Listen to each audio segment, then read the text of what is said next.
ಸಚ್ಚಿದಾನಂದಂ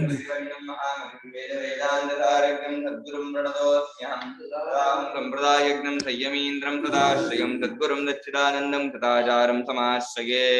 ಶ್ರೀ ಶ್ರೀ ದಚ್ಚಿದಾನಂದೇಂದ್ರ ಸರಸ್ವತಿ ಮಹಾಸದ್ಗುರುಭ್ಯೋ ನಮಃ.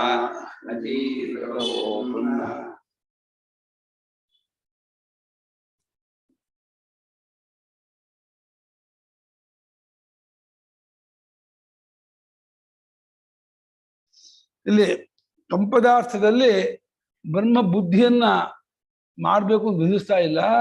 ಆಲ್ರೆಡಿ ತ್ವಂಪದಾರ್ಥ ಬ್ರಹ್ಮವೇ ಆಗಿದೆ. ಆದಿತ್ಯನಲ್ಲಿ ಬ್ರಹ್ಮದೃಷ್ಟಿ, ಮನಸ್ಸಿನಲ್ಲಿ ಬ್ರಹ್ಮದೃಷ್ಟಿ, ಹಾಗೇನೆ ತ್ವಂಪದಾರ್ಥವಾದ ನಾನೆಂಬ ಜೀವನಲ್ಲಿ ಬ್ರಹ್ಮ ಬುದ್ಧಿ ಮಾಡೋದು ಅದು ಬ್ರಹ್ಮನಲ್ಲ, ಅದು ಬ್ರಹ್ಮನ್ ಭಾವನೆ ಮಾಡೋದು ಹೇಳ್ತಾ ಇದೆ ಪೂರ್ವಪಕ್ಷ. ಇಲ್ಲ, ಅದು ಅನುಭವ ವಾಕ್ಯ, ಅದು ವಸ್ತು ವಾಕ್ಯವೇ ಹೊತ್ತು ಭಾವನಾ ವಾಕ್ಯವಲ್ಲ ಅಂತ. ಇವಾಗ ಇನ್ನೊಂದ್ಸಲ ಅರ್ಥ ಮಾಡ್ತಾರೆ ಸ್ವಾಮಿ. ನಾನು ಪರಾಕ್ರಮಾದಿ ಗುಣ ಸಿಂಹೋಸಿ, ನನು ಪರಾಕ್ರಮಾದಿಗುಣಃ ಸಿಂಹೋಸಿ ತ್ವಂ ಇತಿವತ್ ತ್ವಂ ಇತಿವತ್ ತತ್ವಮಸೀತಿ ಸ್ಯಾತ್. ತತ್ವಮಸೀತಿ ಸ್ಯಾತ್. ದೇವದತ್ತ ಅನ್ನುವಂಥ ಒಬ್ಬ ಮನುಷ್ಯ, ಶೌರ್ಯ ಧೈರ್ಯ ಪರಾಕ್ರಮ ಕೂಡ್ಕೊಂಡವನು ಸಿಂಹ. ಅವನು ದೇವದತ್ತ ಅಂದ್ರೆ ಸಿಂಹ ಅಂತ ಹೇಳಿ, ದೇವದತ್ತನನ್ನ ಸಿಂಹ ಅಂತ ಹೇಳಿ ಪರಾಕ್ರಮಾದಿ ಗುಣದಿಂದ ಹೇಗೆ ಅದು ಪ್ರಶಂಸಾ ವಾಕ್ಯ, ಅವಳ ವಾಕ್ಯ. ಅದರಂತೆ ನೀನು ಬ್ರಹ್ಮಗಳ, ನೀನು ಬ್ರಹ್ಮ ಅವಳ ವಾಕ್ಯ ಯಾಕೆ ಮಾಡ್ಕೋಬಾರ್ದು? ಅರ್ಥವಾದ ಅಂದ್ರೆ ಅದು ಸುಮ್ಮನೆ ಪ್ರಶಂಸೆ ಮಾಡೋ, ಪ್ರೈಸ್ ಮಾಡೋ ಬಂದ ವಾಕ್ಯವೇ ಹೊರತು ಅಲ್ಲಿ ಉಪಾಸನೆ ಮಾಡೋ ಅವಶ್ಯಕತೆ ಇಲ್ಲ, ಏನೂ ಇಲ್ಲ. ಸುಮ್ಮನೆ ಹೊಗಳ್ತಾ ಇದೆ ಅಷ್ಟೇ ಅಂತ ಯಾಕೆ ಅಂದ್ಕೋಬಾರ್ದು ಅಂತ. ದೇವದತ್ತನ ಸಿಂಹ ಅಲ್ಲ, ಅವನು ಕೇಶರಾದಿಲ್ಲ, 4 ಕಾಲಿಲ್ಲ. ಅದು ಶೌರ್ಯ ಧೈರ್ಯ ಪರಾಕ್ರಮಾದಿ ಗುಣದಿಂದ ಸಿಂಹ ಅಂತ ಹೊಗಳು ಹಾಗೆ ನೀನು ಆ ಬ್ರಹ್ಮ, ಆ ಸಚ್ಚಿದಾನಂದ ಸ್ವರೂಪದೇನು, ಜಗತ್ಕಾರವಾದ ಸತ್ಯದೇನು ಅಂತ ಹೇಳ್ತಾ ಇದೆ. ಯಾಕೆ ಮಾಡ್ಕೋಬಾರ್ದು? ಅದು ಹೊಂದೋದಿಲ್ಲ. ಯಾಕೆ? ಮೃದಾಧಿವತ್ ಸದೇಕಂ ಅದ್ವಿತೀಯಂ, ಮೃದಾಧಿವತ್ ಸದೇಕಮೇವ ಅದ್ವಿತೀಯಂ, ಸತ್ಯಮಿತ್ಯುಪದೇಶಾತ್. ದೃಷ್ಟಾಂತದಲ್ಲಿ ಗಡಿಗೆ ಕುಡಿಕೆ ಮಡಿಕೆ ಇತ್ಯಾದಿಗಳಲ್ಲಿ ಹೇಗೆ ಮಣ್ಣೇ ಸತ್ಯ, ಮೃತ್ತಿಕೇತ್ಯವ ಸತ್ಯಂ ಅಂತ ಹೇಳಿದೆಯೋ, ಅದೇ ರೀತಿ ಅದ್ವಿತೀಯವಾದ ಆತ್ಮನೇ ಸತ್ಯ ಅಂತ ಉಪದೇಶ ಮಾಡ್ತಾ ಇದೆ. ಸತ್ಯತ್ವ ಉಪದೇಶ ಮಾಡೋ ಮುಂದ ವಾಕ್ಯವೇ ಹೊರತು ಪ್ರಶಂಸಾ ವಾಕ್ಯ, ಅರ್ಥವಾದ ವಾಕ್ಯ ಅಲ್ಲ ಇದು. ಯಾವುದು ಸತ್ಯವೋ ನಿಜವಾದದ್ದೋ ಅದನ್ನು ತಿಳಿಸ್ಕೊಡ್ತಾ ಇದೆ. ಈ ಪ್ರಶಂಸಾ ವಾಕ್ಯ ಇದೆ, ಮಣ್ಣಿನ ದೃಷ್ಟಾಂತ ಕೊಡೋ ಅವಶ್ಯಕತೆ ಇಲ್ಲ. ಮಣ್ಣಿನಿಂದ ಉಂಟಾದಂತಹ ಗಡಿಗೆ ಕುಡಿಕೆ ಮಡಿಕೆ ಶರಾಬೆ ಇತ್ಯಾದಿಗಳಲ್ಲ, ಮಣ್ಣು ಸತ್ಯ ಅನ್ನೋ ಹಾಗೇನೆ ಈ ನಾಮರೂಪಾತ್ಮಕವಾಗಿ ತೋರ್ತಾ ಇರೋ ಜಗತ್ತೆಲ್ಲರಲ್ಲೂ ಸತ್ಯ ಸತ್ಯ, ಸದ್ಮಾತ್ರವೇ ಸತ್ಯ ಅಂತ ಈ ರೀತಿ ಉಪದೇಶ ಮಾಡ್ತಾ ಇರೋದ್ರಿಂದ ಇದು ಕೇವಲ ಅರ್ಥವಾದ ಪ್ರಶಂಸಾವಾದ ಅಂತ ಅನ್ನೋ ಬರೋದಿಲ್ಲ. ಹಾಗೆ ಮಾಡ್ಕೋಬಾರ್ದು. ನಚ ಉಪಚಾರ ವಿಜ್ಞಾನಾತ್ ಉಪಚಾರ ವಿಜ್ಞಾನಾತ್ ತಸ್ಯ ತಾವದೇವ ಚಿರಮಿತಿ ಸತ್ಸಂಪತ್ತಿ ಉಪದಿಶ್ಯತೆ. ತಸ್ಯ ತಾವದೇವ ಚಿರಂ ಇತಿ ಸತ್ಸಂಪತ್. ಅದು ಉಪಚಾರಕ್ಕೆ ಹೇಳಿದ್ದು. ದೇವದತ್ತನ ಸಿಂಹ ಅಂತ ಹೇಗೆ ಉಪಚಾರಕ್ಕೆ ಹೇಳ್ತಾರೋ, ಈ ಜೀವನ ಬ್ರಹ್ಮ ಅಂತ ಉಪಚಾರಕ್ಕೆ ಹೇಳಿದ್ದು ಅಂತ ಆದ್ರೆ ಅವನಿಗೆ ಸಾಯೋದೇ ತಡ ಅಂತ ಯಾಕೆ ಹೇಳ್ಬೇಕು? ತಸ್ಯ ತಾವದೇವ ಚಿರಂ, ಶರೀರ ಬಿದ್ದೋಗೋದೇ ತಡ, ಬಿದ್ದೋದ ಕೂಡಲೇ ಸತ್ತಲ್ಲಿ ಒಂದಾಗ್ಬಿಡ್ತಾನೆ, ಮತ್ತೆ ಅವನು ಹುಟ್ಟೋದಿಲ್ಲ ಅಂತ ಈ ವಾಕ್ಯದಲ್ಲಿ ಅದಕ್ಕೆ ಬರ್ಬೇಕು. ಅಷ್ಟೇ ಹೊಗಳ ಮುಗಿಸ್ಕೊ ಉಪಚಾರ ಮಾಡಿಬಿಡ್ಬೇಕು. ಸತ್ವೇದು ಕೂಡ ಅವನು ಮತ್ತೆ ಹುಟ್ಟೋದಿಲ್ಲ, ಸತ್ಸವದಲ್ಲಿ ಸೇರೋ ಬಿಡ್ತಾನೆ. ಆದ್ರೆ ಅಜ್ಞರಾದವರು ಅಂದ್ರೆ ಸತ್ಸವವನ್ನು ಅರಿಯದವರು ಮರಳಿ ಹುಟ್ಟು ಬರ್ತಾರೆ ಅಂತ ಈ ವಿಭಾಗ ಮಾಡಿರೋದಿದ್ದಿಲ್ಲ. ಜ್ಞಾನಿಯೂ ಮುಕ್ತನಾಗ್ತಾನೆ, ಅಜ್ಞಾನಿಯೂ ಮತ್ತೆ ಸಂಸಾರಕ್ಕೆ ಮರಳಿ ಬರ್ತಾನೆ. ಈ ವಿಭಾಗ ಯಾತಕ್ಕೆ ಬೇಕೋ ಉಪಚಾರ ಕೇಳಿದ್ದಾಗಿದ್ರೆ ಅಲ್ವಾ? ಉಪಚಾರ ವಿಜ್ಞಾನ, ಅದು ಉಪಚಾರ ವಿಜ್ಞಾನ. ಯಾವುದೋ ದೇವದತ್ತ ಸಿಂಹ ಅನ್ನೋದು ಉಪಚಾರ, ನೀನು ಬ್ರಹ್ಮಾಂಡ ಉಪಚಾರ ಅಂತ ಆದ್ರೆ ಆ ಉಪಚಾರ ವಿಜ್ಞಾನದಿಂದ ಅವನಿಗೆ ದೇಹ ಬಿಟ್ಟು ಹೋಗೋದೇ ತಡ, ದೇಹ ಕಳ್ಸ್ಕೊಳ್ಳೋದೇ ತಡ, ದೇಹ ಬಿಡುತ್ತಲೇ ಅವನು ಮುಕ್ತನಾಗ್ಬಿಡ್ತಾನೆ ಅನ್ನುವಂತಹ ಈ ವಾಕ್ಯ ಅದು ಅಲ್ಲಿ ಹೊಂದೋದಿಲ್ಲ. ಮೃಷಾತ್ವಾದ ಉಪಚಾರ ವಿಜ್ಞಾನಸ್ಯ. ಯಾಕೆಂದ್ರೆ ಉಪಚಾರ ವಿಜ್ಞಾನ ಸುಳ್ಳು. ದೇವದತ್ತ ಏನು ಸಿಂಹ ಅಲ್ಲ, ಸುಮ್ಮನೆ ಸುಳ್ಳಾಗಿ ಶೌರ್ಯ ಧೈರ್ಯ ಪರಾಕ್ರಮನೇ ಸಿಂಹ ಅಂತ ಹೊಗಳ್ತಾ ಇರೋದು ಅಷ್ಟೇ ಹೊರತು ಅದು ನಿಜವಾದ ಸಿಂಹ ಏನಲ್ಲ. ಹಾಗೆ ಇದು ಬ್ರಹ್ಮ ಅನ್ನೋದು ಸುಳ್ಳಾಗಿದ್ರೆ ಸತ್ಸಂಪತ್ತಿ ಆಗಲ್ಲಪ್ಪ ಅವನಿಗೆ. ಉಪಚಾರ ವಿಜ್ಞಾನವೆಲ್ಲ ಸುಳ್ಳಾದದ್ದಾದ್ದರಿಂದ ಅದಕ್ಕೆ ಸುಳ್ಳಾದ ವಿಜ್ಞಾನಕ್ಕೆ ನಿಜವಾದ ಫಲ ಆಗೋಲ್ಲ. ತ್ವಮಿಂದ್ರಃ ಯಮಃ ಇತಿವತ್ ನಾಪಿ ಸ್ತುತಿಃ. ತ್ವಮಿಂದ್ರಃ ಯಮಃ ಇತಿವತ್ ನಾಪಿ ಸ್ತುತಿಃ. ಈಗ ಮನೆ ಬಂದಂತಹ ಅತಿಥಿಯನ್ನ ಇಂದ್ರ ಚಂದ್ರ ದೇವೇಂದ್ರ ಅಂತ ಹೊಗಳೋದು, ಅವನ ಏನೋ ಕ್ರೌರ್ಯ ನೋಡಿ ನೀನು ಯಮ ಕೊಡೋ ಅಂತ ಅನ್ನೋದು ಅದು ಸ್ತುತಿಯೇ. ಹೇಳೋ ಹಾಗೇನೆ ಈ ಜೀವನ ಬ್ರಹ್ಮ ಅಂತ ಸ್ತುತಿ ಮಾಡ್ತಾ ಇದೆ ಅಷ್ಟೇ. ಇದೇನು ಬ್ರಹ್ಮವಾಗಿಲ್ಲ, ಬ್ರಹ್ಮವಾಗೋದೂ ಇಲ್ಲ ಅಂತ ಆಗೂ ಅರ್ಥ ಮಾಡಕ್ ಬರಲ್ಲ. ಯಾಕೆಂದ್ರೆ ಸ್ತುತಿ ಆಗಿದ್ರೆ ಅನುಪಾಸ್ಯತ್ವ ಛೇದಕೇತೋ, ಅನುಪಾಸ್ಯತ್ವಾತ್ ಶ್ವೇತಕೇತೋ, ಅಲ್ಲಿ ಅತಿಥಿಯನ್ನು ಉಪಾಸನೆ ಮಾಡ್ಬೇಕು, ಗೌರವ ದಿನ ಕಾಣಬೇಕು. ಇಲ್ಲಿ ಶ್ವೇತಕೇತುವಿನ ಉಪಾಸನೆ ಮಾಡ್ಬೇಕಾಗಿಲ್ಲಪ್ಪ. ಶ್ವೇತಕೇತು ನಾವು ನಮ್ಮನ್ನೇನು ಉಪಾಸನೆ ಮಾಡೋ ಅವಶ್ಯಕತೆ ಇಲ್ಲ. ಇವಾಗ ಉಪಾಸನೆ ಮಾಡ್ಬೇಕಾದ್ರೆ ಸ್ತುತಿ ಮಾಡ್ಬೇಕು. ಯಾವ್ದು ಇವಾಗ ಗಣಪತಿಯನ್ನ ಸ್ತೋತ್ರ ಮಾಡ್ತೀವಿ, ಉಪಾಸನೆ ಮಾಡ್ಬೇಕು. ರಾಮನ ಸ್ತೋತ್ರ ಮಾಡ್ತೀವಿ, ಕೃಷ್ಣನ ಶಿವನ ಸ್ತೋತ್ರ ಮಾಡ್ತೀವಿ. ಹೊಗಳ್ತೀವಿ, ಯಾಕೆ ಉಪಾಸನೆ ಮಾಡ್ಬೇಕಾಗಿರೋದ್ರಿಂದ. ಆದರೆ ಇದು ಸ್ತುತಿ ಆಗಿದ್ದರೆ ಇದನ್ನ ಉಪಾಸನೆ ಮಾಡ್ಬೇಕು ಅಂತ ಆಗತ್ತೆ. ಈ ಜೀವನ ಉಪಾಸನೆ ಮಾಡ್ಬೇಕು ಅನ್ನೋದು ಎಲ್ಲೂ ಇಲ್ಲ ಶಾಸ್ತ್ರದಲ್ಲಿ. ಉಪಾಸನೆ ಮಾಡೋ ಅವಶ್ಯಕತೆಯೂ ಇಲ್ಲ. ನಾನೆಂಬುದನ್ನು ಯಾತಕ್ಕೆ ಉಪಾಸನೆ ಮಾಡ್ಬೇಕು? ನಾನೆಂಬುದನ್ನು ಕಟ್ಕೊಂಡಕ್ಕೆ ಇಷ್ಟೆಲ್ಲ ಹರಗಣೆ ಇರೋದು, ಅನರ್ಥ ಇರೋದು. ಬಿಟ್ಕೋಬೇಕು. ಅದರಿಂದ ಶ್ವೇತಕೇತು ಅನ್ನೋದು ಉಪಲಕ್ಷಣ. ಶ್ವೇತಕೇತು ಮಾತ್ರ ಅಲ್ಲ, ಶ್ವೇತಕೇತು ಅಂತ ನಮ್ಮಗಳ ಈ ಜೀವರೂಪವನ್ನ ಉಪಾಸನೆ ಮಾಡಬೇಕಾಗಿಲ್ಲವಾದ್ದರಿಂದ ಇದನ್ನು ಸ್ತುತಿ ಮಾಡೋದ್ರಲ್ಲಿ ಏನು ಅರ್ಥ ಇಲ್ಲ. ನಾಪಿ ಸತ್ ಶ್ವೇತಕೇತುತ್ವೋಪದೇಶೇನ ಸ್ತೂಯತೆ, ನಾಪಿ ಸತ್ ಶ್ವೇತಕೇತೋತ್ವೋಪದೇಶೇನ ಸ್ತೂಯತೆ. ಇದು ಇಲ್ಲ. ಸತ್ತನ್ನ, ಸದ್ಬ್ರಹ್ಮವನ್ನ ನೀವು ಶ್ವೇತಕೇತು ಆಗಿದೆಯಾ ಅಂತ ಹೇಳಿ ಬ್ರಹ್ಮವನ್ನ ಶ್ವೇತಕೇತು ಆಗಿದೆಯಾ ಅಂತ ಹೊಗಳ್ತಾ ಇದೆ ಅಂತ ಅರ್ಥ ಮಾಡಕ್ ಬರಲ್ಲ. ಅದು ಕೀಳಾಗತ್ತೆ. ಹೇಗೆ ನೀ ರಾಜ ದಾಸಸ್ತ್ವಮಿತಿ ಸ್ತುತ್ಯ ಸ್ಯಾತ್. ರಾಜ ದಾಸಸ್ತ್ವಮಿತಿ ಸ್ತುತ್ಯಃ ಸ್ಯಾತ್. ರಾಜನೇ, ಚಕ್ರವರ್ತಿಯೇ, ನೀನು ಸೇವಕನಾಗಿದ್ದೀಯಾ, ನೀನು ಆಳಾಗಿದ್ದೀಯಾ ಅಂತಂದ್ರೆ ಅದು ಸ್ತುತಿ. ಅದು ಕಪಾಳ ಹೊಡಿತಾನೆ. ಸದ್ಬ್ರಹ್ಮವನ್ನ ನೀನು ಶ್ವೇತಕೇತು ಆಗಿದ್ದೀಯಾ, ಜೀವನ ಆಗಿದ್ದೀಯಾ, ಸಂಸಾರಿ ಆಗಿದ್ದೀಯಾ ಅಂತ ಆ ರೀತಿ ಅವಳೋದಕ್ಕೆ ಬರಲ್ಲಪ್ಪ. ಅದು ಅವಳೋದಾಗಲ್ಲ, ನಿಂದೆ ಆಗತ್ತೆ. ಉತ್ತಮವಾದದ್ದನ್ನ ಕೀಳು ಮಾಡಿದ್ರೆ ನಿಕೃಷ್ಟ ಆಗತ್ತೆ, ನಿಂದೆ ಆಗತ್ತೆ. ನಿಕೃಷ್ಟವಾದದ್ದನ್ನ ಮೇಲ್ ಮಾಡಿದ್ರೆ ಸ್ತುತಿ ಆಗತ್ತೆ ಹೊರತು ಉತ್ಕೃಷ್ಟವನ್ನು ನಿಕೃಷ್ಟ ಮಾಡಿದ್ರೆ ನಿಂದೆ ಆಗತ್ತೆ. ಅದರಿಂದ ಸತ್ತನ್ನ ಶ್ವೇತಕೇತುವಾಗಿದೆ, ಜೀವವಾಗಿದೆ ಅಂತ ಹೊಗಳ್ತಾ ಇದೆ ಅಂತ ಹಾಗೂ ಅರ್ಥ ಮಾಡಕ್ ಬರಲ್ಲ. ಏಕೆಂದ್ರೆ ರಾಜನನ್ನ ನೀನ್ ದಾಸ, ನೀನು ಆಳು, ನೀನು ಸೇವಕ ಅಂತಂದ್ರೆ ಆ ಶ್ರೇಯಸ್ಸಿ ಕಾರಣವಾಗಲ್ಲ, ಇದಾಗತ್ತೆ, ಬಂಧಕ. ನಾಪಿ ಸತಃ ಸರ್ವಾತ್ಮನಃ ಏಕದೇಶ ನಿರೋಧ ಯುಕ್ತಸ್ತತ್ವಮಸೀತಿ. ಅಷ್ಟೇ ಅಲ್ಲ, ಸರ್ವಾತ್ಮನಃ ಸತಃ, ಸರ್ವಾತ್ಮನಂತಹ ಶಕ್ತಿಗೆ ಏಕದೇಶವನ್ನು ತಡೆ ಹಿಡಿದು ತತ್ವಮಸಿ ಅಂತ ಹೇಳ್ತಾ ಇದೆ ಅಂತ ಅರ್ಥ ಮಾಡಕ್ ಬರೋದಿಲ್ಲ. ಹಾಗೆ ಸರ್ವಾತ್ಮನ ಸದ್ಭವನ್ನು ಒಂದಂಶದಲ್ಲಿ ಪರಿಚ್ಛೇದ ಮಾಡಿ ನೀನು ಅದು ಅದೇ ನೀನು ಅಂತ ದೇಶಾಧಿಪತಿ ಹಾಗೆ ದೃಷ್ಟಾಂತ ಕೊಡ್ತಾರೆ. ದೇಶಾಧಿಪತಿರಿವ ಗ್ರಾಮಾಧ್ಯಕ್ಷಸ್ತ್ವಮಿತಿ.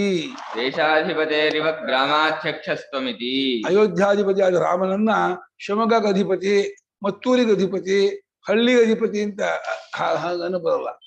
ಒಂದು ಏಕದೇಶ ತಗೊಂಡು ಆ ಸರ್ವಾತ್ಮನಾಗಿರೋ ಸತ್ತನ್ನ ಏಕದೇಶದನ್ನ ಕಟ್ಟಾಕೊಂಡು ನೀನು ತತ್ವ ಅದಾಗಿದೀಯಾ ಅಂತ ಹಾಗೆ ಹೇಳಿ ಬರೋದಿಲ್ಲ. ಯಾವತ್ತು ದೊಡ್ಡದನ್ನು ಚಿಕ್ಕದನ್ನ ಮಾಡಬಾರ್ದು, ಚಿಕ್ಕದನ್ನು ದೊಡ್ಡದು ಮಾಡ್ಬೇಕೆ ಹೊರತು ಸರ್ವಾತ್ಮನಾಗಿರೋ ಸತ್ವನ್ನ ಏಕದೇಶಕ್ಕೆ ಕಟ್ಟಾಕೊಂಡು ಅದು ನೀನಾಗಿದೀಯಾ ಅಂತ ಅದನ್ನ ಇಳಿಸ್ತಾ ಇದೆ ಅಂತ ಅರ್ಥ ಮಾಡೋದು ಹೊಂದಲ್ಲ. ಈ ರೀತಿ ಆಗತ್ತೆ.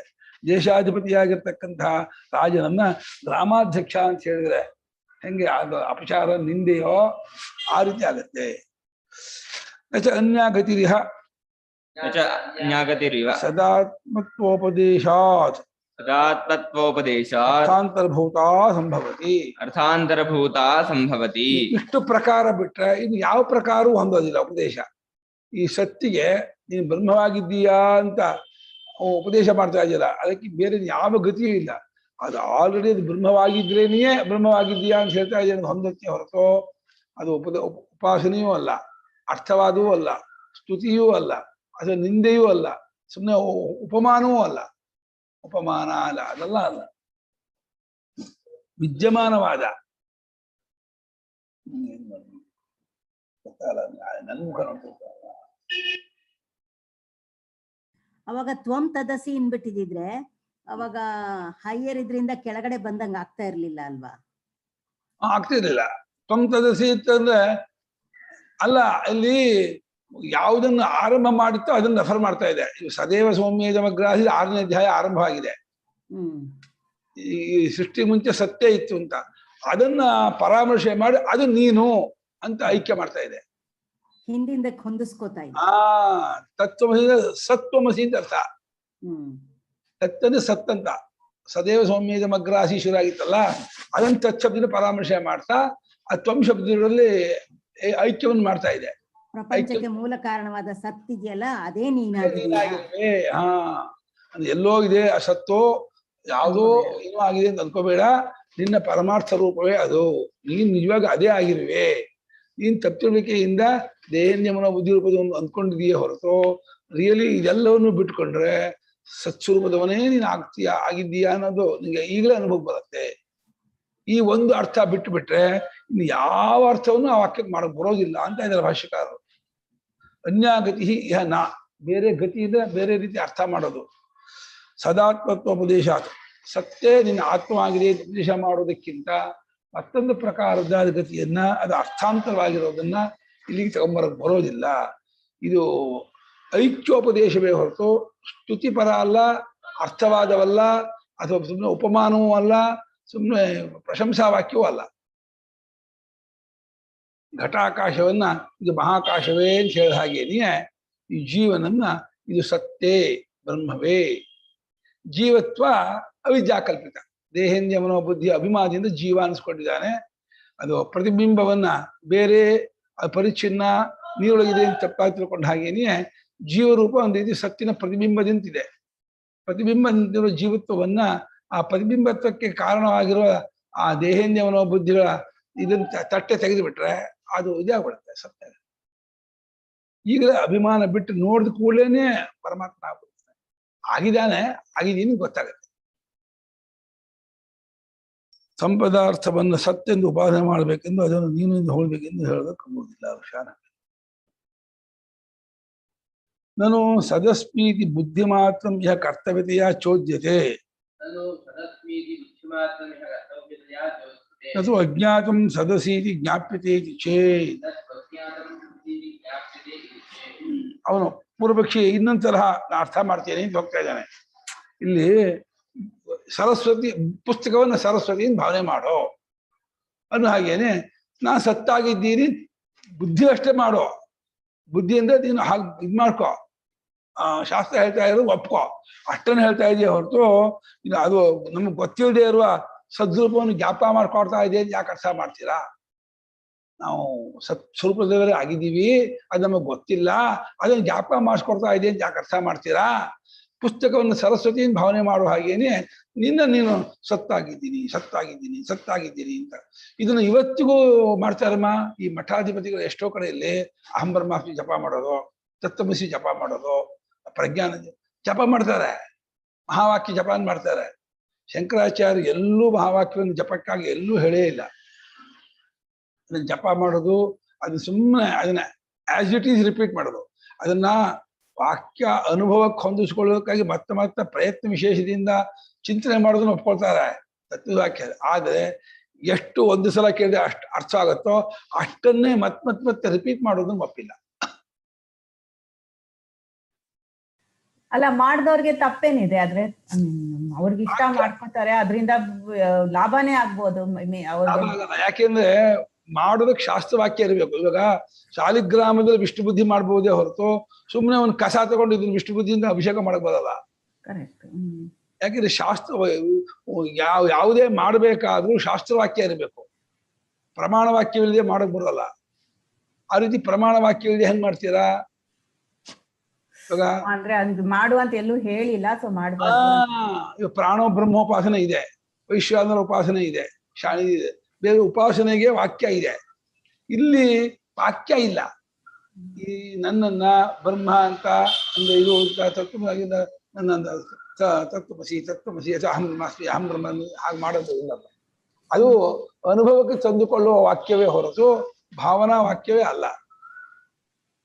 ಇವನು ಮಾಡಬಹುದಲ್ಲ ಅಂತ ಸುಮ್ಮನೆ ಒಂದು ಅದಂಶ ಬರ್ತಿದ್ದ ಆರೋಪ ಮಾಡ್ಕೊತಾ ಇದ್ದಾನೆ. ಏನು ಪುಸ್ತಕವನ್ನು ಸರಸ್ವತಿಯನ್ನು ಭಾವನೆ ಮಾಡುವ ಹಾಗೇನೆ ಸತ್ತಾಗಿದ್ದೀನಿ ಅಂತ ಬುದ್ಧಿ ಮಾತ್ರ ಮಾಡಬೇಕು ಅನ್ನೋದನ್ನು ಇಲ್ಲಿ ವಿಧಿಸ್ತಾ ಇದೆಯೇ ಹೊರತು ನಮಗೆ ಸತ್ತಾಗಿದ್ದೀನಿ ಅನ್ನೋ ಗೊತ್ತಿಲ್ಲದ್ದಾಗಿರೋ ಸತ್ವವನ್ನು ತಿಳಿಸ್ಕೊಡ್ತಾ ಇದೆ ಅಂತ ಯಾಕೆ ಅರ್ಥ ಮಾಡ್ತೀರಾ ಅದಿಲ್ವಲ್ಲ ಅಂತ ಮಾಡ್ಬೋದ. ಅವಾಗ ನಾನು ಅಸ್ಮಿನ್ ಪಕ್ಷೇಪಿ अस्मिन् पक्षेऽपि ಶ್ರುತಂ ಭವತಿ ಇತ್ಯಾದ್ಯನುಪನ್ನಂ. ಅಶ್ರುತಂ ಶ್ರುತಂ ಭವತಿ ಇತ್ಯಾದ್ಯನುಪನ್ನಂ. ಅಲ್ಲಪ್ಪ ಆಗ ಅರ್ಥ ಮಾಡಿದ್ರೆ ಯಾವುದನ್ನು ಕಡ್ಕೊಂಡ್ರೆ ಕೇಳದೇ ಇದ್ದಿದ್ದು ಕೇಳ್ದಂಗಾಗುತ್ತೋ, ನೋಡದೇ ಇದ್ದಿದ್ದು ನೋಡ್ದಂಗಾಗುತ್ತೋ, ಯೋಚನೆ ಮಾಡದಿದ್ದು ಯೋಚನೆ ಮಾಡ್ದಂಗಾಗುತ್ತೋ, ತಿಳಿದೇ ಇದ್ದಿದ್ದಲ್ಲಿ ತಿಳಿದಂಗಾಗುತ್ತೋ, ಅದೆಲ್ಲ ಹೌದಲ್ಲಪ್ಪ. ಏನಾ ಶ್ರುತಂ ಶ್ರುತಂ ಭವತಿ ಅಮತಂ ಮತಂ ಅಭಿಜ್ಞಾತಂ ವಿಜ್ಞಾತಂ. ಯಾವ ಒಂದನ್ನು ತಿಳ್ಕೊಂಡ್ಬಿಟ್ರೆ ಎಲ್ಲ ಯೋಚನೆ ಮಾಡದೇ ಇರೋದು, ತಿಳ್ಕೊಳ್ದೇ ಇರೋದು, ಕೇಳದೇ ಇರೋದು, ನೋಡುದು ಎಲ್ಲವನ್ನೂ ನೋಡ್ದಂಗಾಗುತ್ತೆ, ಕೇಳ್ದಂಗಾಗುತ್ತೆ, ತಿಳ್ಕೊಂಡಂಗಾಗುತ್ತೆ, ಅದು ಹೊಂದಲ್ಲಪ್ಪ. ಬುದ್ಧಿ ಮಾತ್ರವಾಗಿದ್ರೆ ಬರೀ ಆ ರೀತಿ ಭಾವನೆ ಮಾಡುವುದು ಅಷ್ಟೇ ಆದ್ರೆ ಈ ಫಲ ಆಗಲ್ಲಪ್ಪ. ಅದಕ್ಕೆ ಶ್ರುತಂ ಅಮತಂ ಮತಂ ಅಭಿಜ್ಞಾ ಈ ಫಲ ಆಗಲ್ಲ. ಏನೋ ಅಸ್ಮಿನ್ ಪಕ್ಷ ಯಾವ ಪಕ್ಷದಲ್ಲೇ ಬರೀ ಬುದ್ಧಿ ಮಾತ್ರ ಬಡಿಸಿದೆ. ಬುದ್ಧಿ ಮಾತ್ರ ಮಾಡ್ಕೊ, ಅರಿವು ಮಾಡ್ಕೊ, ಈ ಜೀವನು ಬ್ರಹ್ಮವಾಗಿದ್ದಾನೆ ಅಂತ ಅರಿವು ಮಾಡ್ಕೊ ಅಂತಂದ್ರೆ ಆ ಬ್ರಹ್ಮ ಅರಿವು ಮಾಡ್ಕೊಂಡು ಮಾತ್ರಕ್ಕೆ ಪುಸ್ತಕ ಸರಸ್ವತಿ ಆಗಿದ್ದು ಮಾಡ್ಕೊಂಡು ಹಂಗೆ ಅರಿವು ಮಾಡ್ಕೊಂಡು ಮಾತ್ರಕ್ಕೆ ಅಶ್ರುತ ಅಮತ ಮತ ಅಭಿಜ್ಞಾತ ವಿಜ್ಞಾತ ಆಗಲ್ಲಪ್ಪ. ಆ ಫಲ ಬರಲ್ಲಪ್ಪ. ನ ಸದಸ್ಮೀತಿ ಬುದ್ಧಿವಿಧೇಃ ಸ್ತುತ್ಯರ್ಥತ್ವಾತ್. ಸದಸ್ಮೀತಿ ಬುದ್ಧಿವಿಧೇಃ ಸ್ತುತ್ಯರ್ಥತ್ವಾತ್. ಸ್ವಾಮಿ ಆ ಫಲ ಆಗತ್ತೆ ಅಂತ ಅರ್ಥ ಅಲ್ಲ. ನಾನು ಸತ್ತಾಗಿದ್ದೀನಿ ಬುದ್ಧಿಯನ್ನು ಮಾಡ್ಕೊಂಡ್ರೆ ಅದನ್ನ ಹೊಗಳೋಗ್ತಾ ಇದೆ, ಅದೆಲ್ಲ ಆಗ್ಬಿಡುತ್ತೆ ಅಂತ ಹೊಗಳ್ತಾ ಇದೆ ಅಷ್ಟೇ. ಅದು ನಿಜವಾಗಿ ಆಗತ್ತೆ ಅಂತ ಅರ್ಥ ಅಲ್ಲ. ಅಮತಂ ಮತಂ ಅವಿಜ್ಞಾತ ವಿಜ್ಞಾತವೆಲ್ಲ ಆಗ್ಬಿಡುತ್ತೆ ಅಂತ ಯಾಕೆ ಅರ್ಥ ಮಾಡ್ತೀರಾ? ಅದನ್ನ ಹೊಗಳೋಕ್ಕೋಸ್ಕರ ಈಗ ಹೇಳ್ತಾ ಇದೆ. ಯಾವ್ದನ್ನ ಹೊಗಳಕ್ಕ ಸತ್ತಾಗಿದ್ದೀನಿ ಅಂತ ನೀನು ತಿಳ್ಕೊ ಅಂದ್ರೆ ಅವನ ರೀತಿ ಸುಮ್ಮನೆ ಪುಸ್ತಕವನ್ನು ಸರಸ್ವತಿ ತಿಳ್ಕೊ ಹಾಗೆ ತಿಳ್ಕೊ. ಹಾಗೆ ತಿಳ್ಕೊಂಡ್ರೆ ಏನಾಗುತ್ತೆ ಗೊತ್ತಾ? ಅದು ಹೊಗಳ್ತಾ ಇದೆ. ನೀನು ಯೋಚನೆ ಮಾಡಿದ್ರೆ ಯೋಚನೆ ಮಾಡ್ದಂಗಾಗುತ್ತೆ, ತಿಳಿದೇ ಇದ್ದಿಲ್ಲ ತಿಳಿದಂಗಾಗುತ್ತೆ, ಕೇಳದೇ ಇದ್ದಿಲ್ಲ ಕೇಳ್ದಂಗಾಗುತ್ತೆ, ನೋಡದೇ ಇದ್ದು ನೋಡ್ದಂಗಾಗುತ್ತೆ, ಹೊಗಳಕ್ಕೆ ಹೇಳಿದ್ದು ಅಂತ. ಸತ್ಯ ನಾನಾಗಿದ್ದೀನಿ ಅಂತ ಬುದ್ಧಿಯನ್ನು ವಿಧಿ ಮಾಡಿದ್ದಕ್ಕೆ ಸ್ತುತಿಗೋಸ್ಕರವಾಗಿ ಆ ವಾಕ್ಯ ಬಂದಿದೆ. ಹಂಗ ಅರ್ಥ ಮಾಡಕ್ ಬರಲ್ಲ. ಯಾಕೆ ಅಂದ್ರೆ ಆಚಾರ್ಯವಾನ್ ಪುರುಷೋ ವೇದ ತಸ್ಯ ತಾವದೇವ ಚಿರಮಿತ್ಯುಪದೇಶಾತ್. ಆಚಾರ್ಯವಾನ್ ಪುರುಷೋ ವೇದ ತಸ್ಯ ತಾವದೇವ ಚಿರಂ ಇತ್ಯುಪದೇಶಾತ್. ಆಚಾರ್ಯವಂತನಾದವನು ತಿಳ್ಕೊಳ್ತಾನೆ ಅಂತ ಅದನ್ನ ವಿಶೇಷ ಅವಶ್ಯಕತೆನೇ ಇಲ್ಲ. ಅವಾಗ ಅದೇನು ವಿಶೇಷವಾಗಿ ಇದನ್ನು ಆಚಾರ್ಯವಂತನಾದವನೇ ತಿಳ್ಕೊಳ್ತಾನೆ, ತಿಳ್ಕೊಳ್ಳೋದೇ ತಡ, ತಿಳ್ಕೊಂಡ್ ಕೂಡ್ಲೇನೆ ಅವನು ಬ್ರಹ್ಮ ಆಗ್ಬಿಡ್ತಾನೆ. ಇದೆಲ್ಲ ಯಾತಕ್ಕೆ ಹೇಳ್ಬೇಕು? ಅವಾಗ ಬುದ್ಧಿ ಮಾತ್ರವಾಗಿದ್ರೆ ಅದಕ್ಕೊಂದು ಪ್ರಶಸ್ತವಾದ ಅನುಭವಿಯಾದ ಆಚಾರ್ಯ ಬೇಕಿಲ್ಲಪ್ಪ. ಅವನು ತಿಳ್ಕೊಂಡ್ಕೊಳ್ಳೇನೆ ಅದು ಆಗ್ಬಿಡ್ತಾನೆ, ಆ ವಾಕ್ಯೂ ಬೇಕಿಲ್ಲಪ್ಪ. ಸುಮ್ಮನೆ ಅಶ್ರುತ ಅಮತ ಅದು ಹೊಗಳಕ್ಕೆ ಹೇಳಿದ್ದು ಅದೇನು ಆಗೋದಿಲ್ಲ. ಬುದ್ಧಿಯನ್ನು ಮಾಡು ಅಂತ ಹೇಳೋಕ್ಕೋಸ್ಕರವಾಗಿ ನೀವು ಓದೋ, ನೀವು ರ್ಯಾಂಕ್ ಬಂದ್ರೆ IAS ಆಗ್ತೀಯಾ ಇದಾಗ್ತೀಯಾ ಅಂತ ಮಗುವನ್ನ ಎನ್ಕರೇಜ್ ಮಾಡೋ ಹಾಗೆ ಸುಮ್ಮನೆ ಎನ್ಕರೇಜ್ ಮಾಡ್ತಾ ಇದೆ ಅಂತ ಅರ್ಥ ಮಾಡಿದ್ರೆ ಅದಕ್ಕೆ ಆಚಾರ್ಯವಂತನಾದವನು ಇದನ್ನು ತಿಳ್ಕೊಳ್ತಾನೆ, ತಿಳ್ಕೊಳ್ಳೋದೇ ತಡ, ಈ ರೀತಿ ಎಲ್ಲ ಯಾಕೆ ಹೇಳ್ಬೇಕು? ಅವಾಗ ಅದು ಈ ರೀತಿ ಉಪದೇಶ ಮಾಡಿದ್ರೆ ಹೊಂದೋದಿಲ್ಲ, ತಪ್ಪಾಗತ್ತೆ. ಯದಿ ತದಸ್ಮೀತಿ ಬುದ್ಧಿ ಮಾತ್ರಂ ಕರ್ತವ್ಯತೆಯ ವಿಧೀಯತೆ ನತು ತ್ವಂ ಶಬ್ದವಾಚ್ಯಸ್ಯ ಸದ್ರೂಪತ್ವಮೇವ ತದಾ ನ ಆಚಾರ್ಯವಾನ್ ಪುರುಷಃ ವೇದೇತಿ ಜ್ಞಾನೋಪಾಯೋಪದೇಶೋ ವಾಚ್ಯ ಸ್ಯಾತ್.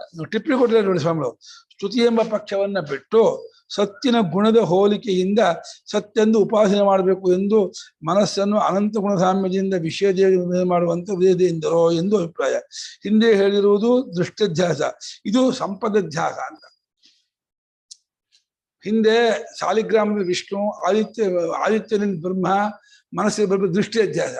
ಈಗ ಮನಸ್ಸಿನ ವಿಷಯ ದೇವ ಸಂಪಾದನೆ ಮಾಡ್ಕೊಳ್ದು, ಸಂಪಾದನ ಗುಣ, ಈ ರೀತಿ ಅರ್ಥ ಮಾಡ್ತಾ ಇದ್ದಾನೆ. ಬುದ್ಧಿ ವಿಜ್ಞಾನ ಅಂದ್ರೆ ಸಂಪಾದನಾ ವಿಜ್ಞಾನ. ನಾನು ಸತ್ತಾಗಿದ್ದೀನಿ, ಸಂಪಾದನೆ ಮಾಡ್ಕೋ.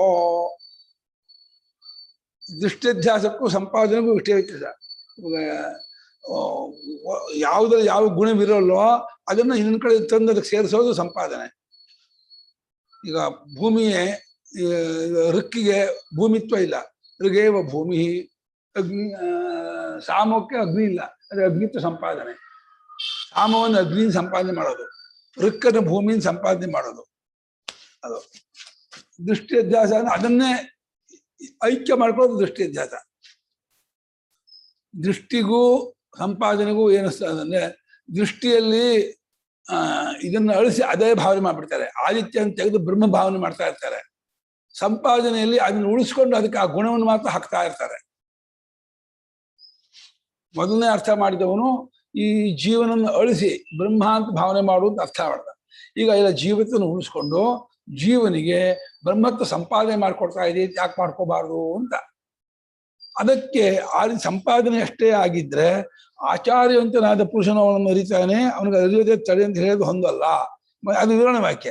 ಯದಿ ಒಂದು ವೇಳೆ ಸದಸ್ಮೀತಿ ಬುದ್ಧಿ ಮಾತ್ರ, ನಾನು ಸತ್ತಾಗಿದ್ದೀನಿ ಸಂಪಾದನೆ ಅಷ್ಟೇ, ಸತ್ತಾಗಿಲ್ಲ ಸಂಪಾದನೆ ಮಾಡ್ಕೊ, ನಾನು ಶ್ರೀಮಂತ, ನಾನು ಮಹಾ ಚಕ್ರವರ್ತಿ ರಾಜ ಅಂತ ಭಾವನೆ ಮಾಡ್ಕೊಳ್ಳೋ ಹಾಗೇನೆ ಈ ರೀತಿ ನಾನು ಸತ್ತಾಗಿದ್ದೀನಿ ಅಂತ ಸಂಪಾದನೆ ಅಷ್ಟೇ ಆಗಿಬಿಟ್ಟಿದ್ರೆ ಅದನ್ನ ಕರ್ತವ್ಯತೆ ಅದನ್ನ ಮಾಡ್ಕೋಬೇಕು ಅಂತ ಇಚ್ಛಿಸ್ತಾ ಇದೆ ಅಂತ ಆದ್ರೆ ಅವಾಗ ತ್ವಂಶಬ್ದವಾಚ್ಯವಾಗಿರುವ ಜೀವನಿಗೆ ಸದ್ರೂಪತ್ವಮೇವ ತದಾ ನ, ಸದ್ರೂಪತ್ವ ಅನ್ನೋದಿಲ್ಲ.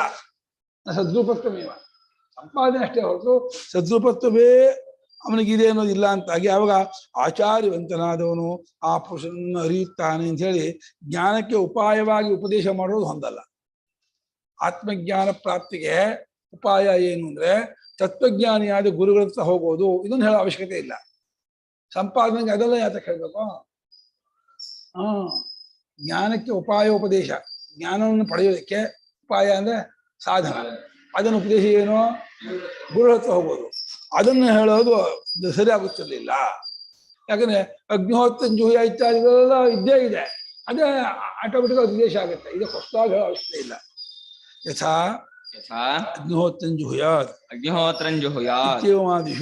ಇತ್ಯೇವಮಾದಿಷು ಅರ್ಥಪ್ರಾಪ್ತಮೇವ ಆಚಾರ್ಯವತ್ವಮಿತಿ ತದ್ವತ್. ಈಗ ಅಗ್ನಿಹೋತ್ರ ಮಾಡ್ಬೇಕು ಶುರು ಮಾಡ್ತಾನೆ, ಆ ಅಗ್ನಿಹೋತ್ರವನ್ನ ಬಲ್ಲವರನ್ನ ಕರೆಸ್ಕೊತಾನೆ, ಹೇಗ್ ಮಾಡ್ಬೇಕು ಅಂತ ಅವ್ರ ಹತ್ರ ಕೇಳ್ಕೊತಾನೆ, ಅವ್ರ ಹತ್ರ ಉಪದೇಶ ತಗೊಳ್ತಾನೆ, ಅಗ್ನಿಹೋತ್ರ ಮಾಡೋದು. ಅಲ್ಲಿ ಹೇಗೆ ತಾನಾಗೆ ಬಂದು ಒದಗಿದ್ದದು ಏನೋ ಆಟೋಮೆಟಿಕ್ ಆಗಿ ಆಯಾ ಕ್ರಿಯೆಗೆ ಒಬ್ಬ ಬೇಕೇ ಬೇಕು, ಗೈಡೆನ್ಸ್ ಇದೆಯೇ ಆಯಾ ಕ್ರಿಯೆ ಮಾಡೋಕೆ, ಯಜ್ಞ ಮಾಡೋದಕ್ಕೆ ಒಬ್ಬ ಗೈಡೆನ್ಸ್ ಬೇಕು, ಅವನ್ನೇ ಆಚಾರ್ಯ ಅಂತ ಅಂತೀವಿ. ಅದು ತಾನಾಗೆ ಬಂದು ಒದಗುತ್ತೆ. ಅದನ್ನು ವಿಶೇಷವಾಗಿ ಹೊಸದಾಗಿ ಇಲ್ಲಿ ಹೇಳೋ ಅವಶ್ಯಕತೆ ಇಲ್ಲ. ಈ ಸತ್ತಿಗೆ ಮಾತ್ರ ಆಚಾರ್ಯವಂತನಾದವನು ಅಸತ್ತನ್ನು ತಿಳ್ಕೊಳ್ತಾನೆ ಅಂತ ಹೊಸದಾಗಿ ಇದನ್ನ ಇಲ್ಲಿಗೆ ಇಂಪ್ಲಿಮೆಂಟ್ ಮಾಡೋ ಅವಶ್ಯಕತೆ ಇರಲಿಲ್ಲ. ಯಾಕಂದ್ರೆ ಎಲ್ಲ ಅಗ್ನಿಹೋತ್ರಕ್ಕೂ ಉಪಾಸನೆಗೂ ಗುರುಗಳ ಸಹಾಯ ಇದ್ದೇ ಇದೆ ಅಂತಾಗಿ ಆಟೋಮೆಟಿಕ್ ಇದು ಬಂದೇ ಬರ್ತಿತ್ತು. ಅಗ್ನಿಹೋತ್ರ ನಿಯಮದಲ್ಲಿ ಅರ್ಥಪ್ರಾಪ್ತ ಅಂದ್ರೆ ತಾನಾಗೆ ಬಂದೊದಗಿದ್ದು ಅಂತ. ಅರ್ಥಪ್ರಾಪ್ತ ಅಂದ್ರೆ ಹೊಸದಾಗಿ ಹೇಳೋ ಅವಶ್ಯಕತೆ ಇಲ್ಲದೇನೆ ತಾನಾಗೆ ಬಂದಿರೋದನ್ನ ಅರ್ಥಪ್ರಾಪ್ತ ಅಂತಾರೆ.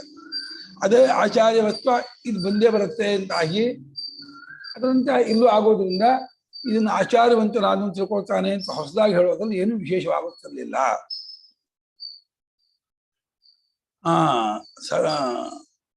ತಸ್ಯ ತಾವದೇವ ಚಿರಮಿತಿ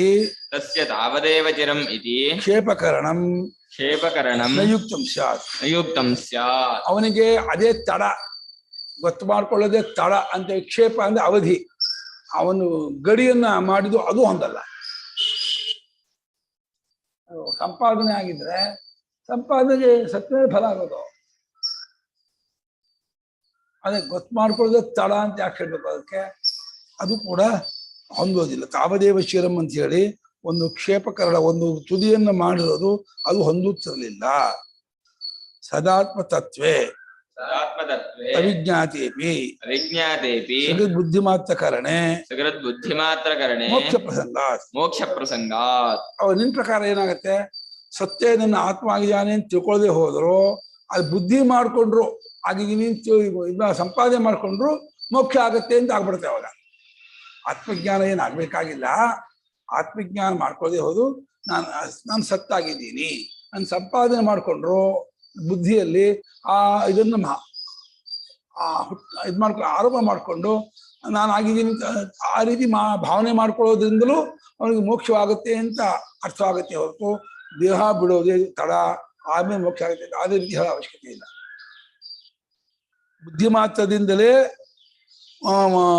ಇದಾಗೋದಾದ್ರೆ ಮೋಕ್ಷವಾಗುವುದಾದರೆ ಸದಾತ್ಮ ತತ್ವ ಅವಿಜ್ಞಾತಿಗೆ ಸದಾತ್ಮ ತತ್ವ ತಿಳ್ಕೋದೇ ಹೋದ್ರು ಅವನಿಗೆ ಬುದ್ಧಿ ಮಾತ್ರ ಕಾರಣದಿಂದ ಮೋಕ್ಷವಾಗತ್ತೆ ಅಂತ ಒಪ್ಕೊಳ್ಬೇಕಾಗತ್ತೆ. ನಿನ್ನ ಪ್ರಕಾರ ಪೂರ್ವಪಕ್ಷಿ ಪ್ರಕಾರ ಸಂಪಾದನೆಯಿಂದಲೂ ಮೋಕ್ಷವಾಗತ್ತೆ ಅಂತ ಒಪ್ಕೊಳ್ಬೇಕಾಗತ್ತೆ. ತತ್ವವನ್ನು ತಿಳ್ಕೋಬೇಕು ಆಗ ಮೋಕ್ಷ ಆಗ್ಬೇಕು ಅಂತ ಏನಿಲ್ಲ, ಬುದ್ಧಿ ಮಾತ್ರ ಕಾರಣದಿಂದಲೂ ಮೋಕ್ಷವಾಗತ್ತೆ ಅಂತ ಹೇಳ್ಬೇಕಾಗತ್ತೆ. ಅದು ಯಾರು ಒಪ್ಪಲ್ಲ ಅಂತ ಇದ್ದಾರೆ. ಅಲ್ಲಮ್ಮ, ಸಂಪಾದನೆ ಮಾಡೋದ್ರಿಂದಲೇ ಮೋಕ್ಷವಾಗತ್ತೆ ಹೊರತು ಅದು ತಿಳ್ಕೋದ್ರಿಂದ ಮೋಕ್ಷ ಆಗತ್ತೆ ಅಂತ ಹೇಳೋ ಅವಶ್ಯಕತೆ ಇಲ್ಲ ಅವಾಗ ಅಂತ. ಬುದ್ಧಿಮಾತ್ರ ಕರಣ ಬೇರೆ, ಸದಾತ್ಮ ವಿಜ್ಞಾನ ಬೇರೆ.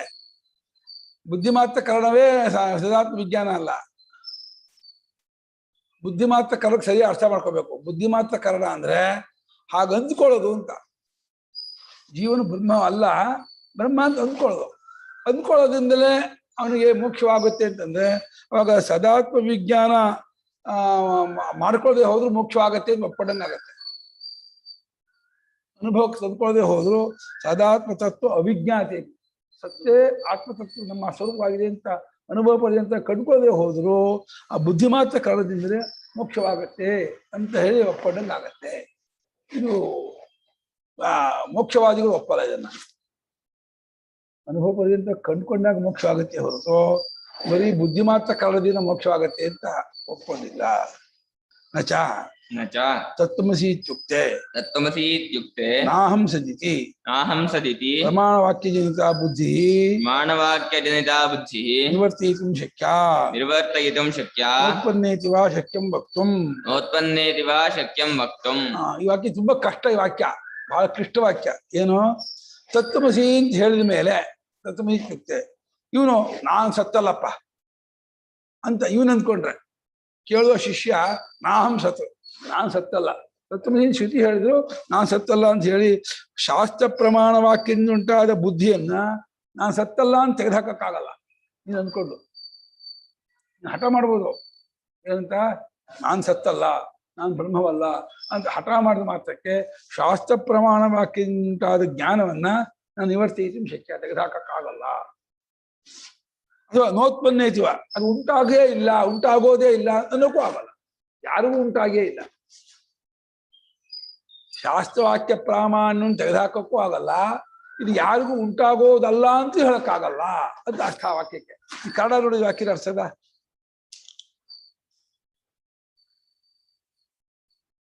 ಏಕೆಂದರೆ ಸದಾತ್ಮ ತತ್ವವನ್ನು ಅರಿತುಕೊಳ್ಳದೆ ಒಂದು ಅದೇ ನೀನಾಗಿರೋದು ಕೊನೆಯಲ್ಲಿ ಅದೇ ನೀನಾಗಿರುವೆ ಎಂದು ಹೇಳಿದರೆ ಕೆಳಗೆ ಅದೇ ನೀನಾಗಿರುವ ಅಲ್ಲೇ ಅಲ್ಲ ಮುಂದೆ ಅಲ್ಲ ಅಲ್ಲೇ ಕೋತೆ ಅಲ್ಲಿ ಅದೇ ನೀನಾಗಿರುವೆ ಎಂದು ಹೇಳಿದರೆ ನಾನು ಸತ್ತಲ್ಲ ಸತ್ತಲ್ಲ ಎಂದು ಪ್ರಮಾಣವ, ನಾನು ಸತ್ತಲ್ಲ ಎಂದು ಪ್ರಮಾಣವಾಗಿರುವ ಆಗಿದೆಯಾ? ಸತ್ತಲ್ಲ ಅಂತ ಪ್ರಮಾಣ ಹಾಕಿದೆಯಾ? ನಾನು ಸತ್ತಲ್ಲ ಎಂದು ಪ್ರಮಾಣದಿಂದ ಆಗಿರುವ ಜ್ಞಾನವನ್ನು ಹೋಗಲಾಡಿಸುವುದಕ್ಕೂ ಶಕ್ಯವಲ್ಲ. ಅದು ಹುಟ್ಟಲಿಲ್ಲ. ಅಯ್ಯೋ, ಹೇಳುವುದಕ್ಕೂ ಶಕ್ಯವಲ್ಲ. ಅರ್ಥ ಆಯ್ತು ವಾಕ್ಯ. ತತ್ವಮಸಿಯ ವಾಕ್ಯದಿಂದ ಶತ್ರುವೇ ಆಗಿರುವೆ ಶಾಸ್ತ್ರ ಪ್ರಮಾಣದಿಂದ ಹೇಳುವುದನ್ನು ಇಲ್ಲ ನಾನಲ್ಲ ಹಠ ಮಾಡಿದ್ರೆ ಅದು ಶಾಸ್ತ್ರವಾಕ್ಯದಿಂದ ಆಗಿರೋ ಜ್ಞಾನ ಇಲ್ಲ, ಆಗಲ್ಲ. ಶಾಸ್ತ್ರವಾಕ್ಯ ಅಪ್ರಮಾಣವಾಗಲ್ಲ. ಶಾಸ್ತ್ರವಾಕ್ಯ ಸದ್ರಮಾನ ವಾಕ್ಯ ಅಪ್ರಮಾಣವಲ್ಲ. ಇದು ಯಾರು ಆಗಿಲ್ಲ ಹಠ ಮಾಡಿದ್ರು ಆಗಿರೋ ಸುಳ್ಳು ಆಗಲ್ಲ. ಆಗಲ್ಲ ಅಂತ ವಾಕ್ಯವು ಪ್ರಮಾಣವಾದ್ರಿಂದ ಜ್ಞಾನಪತ್ಯ ಆಗಿಯೇ ಆಗುವುದು, ಜ್ಞಾನ ಬಾಧಿತವೂ ಆಗುವುದಿಲ್ಲ. ನಾಹಂ ಸದಿತಿ, ನಾನು ಸತ್ತಲ್ಲ ಅಂತ ಇವನಂತಾನೆ ಒಬ್ಬ ಮನುಷ್ಯ. ಶ್ರುತಿ ಹೇಳಿದ್ರೆ ಏನೋ ನೀನು ಸತ್ವಮಸಿ ಅಂತ ಹೇಳಿದ್ರು ನಾನು ಸತ್ತಲ್ಲ ಅಂತ ನೀನು ಹಠ ಮಾಡಿದ್ರೆ ವಾಕ್ಯ ಪ್ರಮಾಣ ಉಂಟಾದಂತಹ ಬುದ್ಧಿಯನ್ನ ಸತ್ತಲ್ಲ ಅಂತ ಹೇಳ್ಕೊಂಡು ತೆಗೆದುಹಾಕಕ್ಕಾಗಲ್ಲ. ಅಥವಾ ಅದು ಯಾರಿಗೂ ಉಂಟಾಗಿಯೇ ಇಲ್ಲ, ಉಂಟಾಗುವುದೇ ಇಲ್ಲ ಅಂತಲೂ ಅನ್ನೋಕ್ಕಾಗಲ್ಲ. ಯಾಕೆಂದ್ರೆ ಸರ್ವೋಪನಿಷದ್ವಾಕ್ಯಾನಾಂ ತತ್ಪ್ರತೀವೋಪಕ್ಷಯಾತ್, ಸರ್ವೋಪನಿಷದ್ವಾಕ್ಯಾನಾಂ ತತ್ಪರೈವೋಪಕ್ಷಯಾತ್. ಎಲ್ಲಾ 10 ಉಪನಿಷತ್ತಿನ ವಾಕ್ಯಗಳು ಐಕಕಂಠದಿಂದ ಅದನ್ನು ಹೇಳುವುದರಲ್ಲಿಯೇ ಕೊನೆಗೊಂಡಿದೆಯಾದ್ದರಿಂದ ಅದನ್ನ ಆಗೋಲ್ಲ, ಆಗಿಯೇ ಇಲ್ಲ, ಇದು ಆಗೋದಲ್ಲ, ಹಾಗೆಲ್ಲ ಹೇಳಬರೋದಿಲ್ಲ. ಉಪನಿಷತ್ತು ತಾತ್ಪರ್ಯದಿಂದ ಅದನ್ನು ಹೇಳ್ತಿರ್ಬೇಕಾದ್ರೆ ಆಗೋದೇ ಇಲ್ಲ, ಆಗಿಯೇ ಇಲ್ಲ ಅನ್ನೋದು ಹಠ ಆಗತ್ತೆ. ಅದು ಹಾಗೆ ಹೇಳ್ಬಾರ್ದು ಅಂತ ಇದ್ದಾರೆ. ಯಾಕಂದ್ರೆ ವಾಕ್ಯದ ತಾತ್ಪರ್ಯ ವಾಕ್ಯಾರ್ಥವನ್ನು ಹೇಳುತ್ತೆ. ಒತ್ತಿ ವಾಕ್ಯಗಳೆಲ್ಲ ಬ್ರಹ್ಮವಾಗಿದ್ದೀಯಾ ಅಂತ ಹೇಳ್ತಿರುವಾಗ ಅದು ಆಗೋದೇ ಇಲ್ಲ, ಯಾರಿಗೂ ಆಗಿಯೇ ಇಲ್ಲ ಅಂತಂತಿನಿಂದ ಅದು ಸಾಹಸ ವಾಕ್ಯ ಆಗುತ್ತೆ, ಹಠ ಆಗತ್ತೆ.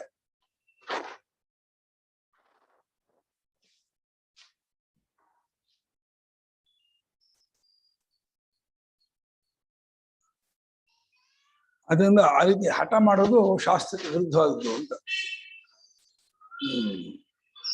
ನಾಪಿ ಸರ್ವಾತ್ಮ ಯಥಾ ಅಗ್ನಿಹೋತ್ರಾದಿ ವಿಧಿಜನಿತ ಯಥಾ ಅಗ್ನಿಹೋತ್ರಾದಿ ವಿಧಿಜನಿತ ಅಗ್ನಿಹೋತ್ರಾದಿ ಕರ್ತವ್ಯತಾ ಬುದ್ಧೀನಾಂ ಅಗ್ನಿಹೋತ್ರಾದಿ ಕರ್ತೃ ಅತಥಾರ್ಥತ್ವಂ ಅತಥಾರ್ಥತ್ವಂ ಅನುತ್ಪನ್ನತ್ವಂ ವಾ ಅನುತ್ಪನ್ನತ್ವಂ ವಾ ಅಶಕ್ಯತೆ ಭಕ್ತುಂ ತದ್ವತ್. ನ ಶಕ್ಯತೆ ವಕ್ತುಂ ತದ್ವತ್. ಅವನಿಗೆ ಉತ್ತರ. ಇವನು ಮೀಮಾಂಸಕನ ಆಕ್ಷೇಪ ಇದು. ಅದನ್ನ ಮೀಮಾಂಸಕ ಭಾಷೆಯಲ್ಲೇ ಉತ್ತರ ಕೊಡ್ತಾ ಇದ್ದಾರೆ. ನೋಡಪ್ಪ ಮೀಮಾಂಸಕ, ಅಗ್ನಿಹೋತ್ರಾದಿಗಳನ್ನು ಹೇಳ್ತಾ ಇರುವಂತಹ ವಾಕ್ಯ ಇದೆಯಲ್ಲ, ಅದು ಆ ವಾಕ್ಯ ಅರ್ಥವನ್ನು ಮಾಡ್ಕೊಡಲ್ಲ ಅಂತ ಒಪ್ಕೊಳ್ತೀನಿಯ. ಅಗ್ನಿಹೋತ್ರಾದಿಗಳ ಬಗ್ಗೆ ಹೇಳುತ್ತಿರುವಂತಹ ವೇದವಾಕ್ಯ ಅಗ್ನಿಹೋತ್ರಾದಿಗಳ ಬಗ್ಗೆ ತಿಳುವಳಿಕೆ ಉಂಟು ಮಾಡ್ಕೊಡಲ್ಲ ಅಂತ ಹೇಳ್ತೀಯಾ? ಅದೇ ನಾನು ಅದು ಸರಿಯಲ್ಲ ಅಂತಂದ್ರೆ ಸರಿಯಲ್ಲದಾಗ ಆಗ್ಬಿಡುತ್ತಾ? ಅಲ್ಲಿ ಹೇಗೆ ನೀನು ಒಪ್ಪಲ್ವೋ?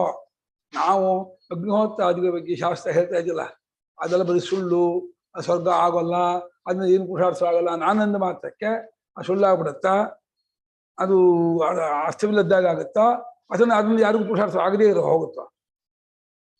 ನೀನು ಅಂದ್ಕೊಂಡ ಮಾತ್ರಕ್ಕೆ ವಾಕ್ಯವೂ ಸುಳ್ಳಾಗಲ್ಲ, ವಾಕ್ಯನ ಫಲವಾಗದೇನೂ ಇರಲ್ಲ ಅನ್ನೋದು ಹೇಗೋ, ಅದು ನಾನು ಸತ್ತಲ್ಲ ನೀನು ಅಂದ್ಕೊಂಡ ಮಾತ್ರಕ್ಕೆ ಆ ವಾಕ್ಯ ಅಪ್ರಮಾಣ ಅಂತಾಗ್ಲಿ, ಆ ವಾಕ್ಯನ ಯಾರಿಗೂ ಜ್ಞಾನವೇ ಉಂಟಾಗಿಲ್ಲ ಅಂತಾಗ್ಲಿ ಮಾಡೋಕ್ಕಾಗಲ್ಲ. ಅದಕ್ಕೆ ಅಂತ ಅಗ್ನಿಹೋತ್ರಾದಿ ವಿಧಿ ಜನಿತ. ವಿಧಿ ಅಂದ್ರೇನೋ? ಅಗ್ನಿಹೋತ್ರ ಜುಹುಯಾದೊಂದು ವಿಧಿ, ಅದರಿಂದ ಉಂಟಾಗಿರ್ತಕ್ಕಂತಹ ಅಗ್ನಿಹೋತ್ರಾದಿ ಕರ್ತವ್ಯ. ಹೇಳ್ತಾರೆ ವಾಕ್ಯನ, ಓ ನಾನು ಬ್ರಾಹ್ಮಣ ಆಗಿದ್ದೀನಿ, ಗೃಹಸ್ಥನಾಗಿದ್ದೀನಿ, ಜಾತಕೃತನಾಗಿದ್ದೀನಿ, ಶಾಸ್ತ್ರ ನನಗೆ ಅಗ್ನಿಹೋತ್ರ ಹೇಳ್ತಾ ಇದೆ ಅಂತ ಮಾಡ್ಬೇಕು ಅನ್ಕೋತಾನೆ. ಆ ಕರ್ತವ್ಯದ ಆ ಬುದ್ಧಿಗಳು ಉಂಟಾಯ್ತಲ್ಲ, ತಪ್ಪಾಗಿ ಯಾಕಾಗಿರ್ಬೋದು ಈ ಜ್ಞಾನ? ಶಾಸ್ತ್ರಕ್ಕೆ ಅರ್ಥ ಅಲ್ವನೋ ಅಂತ ಅನುಮಾನ ಬರ್ತೀಯಾ? ಅಗ್ನಿಹೋತ್ರಾದಿಗಳನ್ನು ವಿಧಿಸುತ್ತಿರುವಂತಹ ವೇದವಾಕ್ಯಗಳಿಗೆ ಏನೋ ಒಂದು ಅರ್ಥ ಆಗುತ್ತಲ್ಲ, ಆ ಅರ್ಥ ಸರಿಯಾದ ಅರ್ಥ ಅಲ್ವನೋ? ಆ ತಪ್ಪರ್ಥ ಯಾಕಾಗಿರ್ಬಾರ್ದು? ಅದು ಬೇರೆ ಅರ್ಥ ಇರ್ಬಹುದನೋ ಅಂತ ಅನುಮಾನ ಪಟ್ರೆ ವಾಕ್ಯಾರ್ಥ ಹೆಂಗಾಗುತ್ತೆ ಅವಾಗ?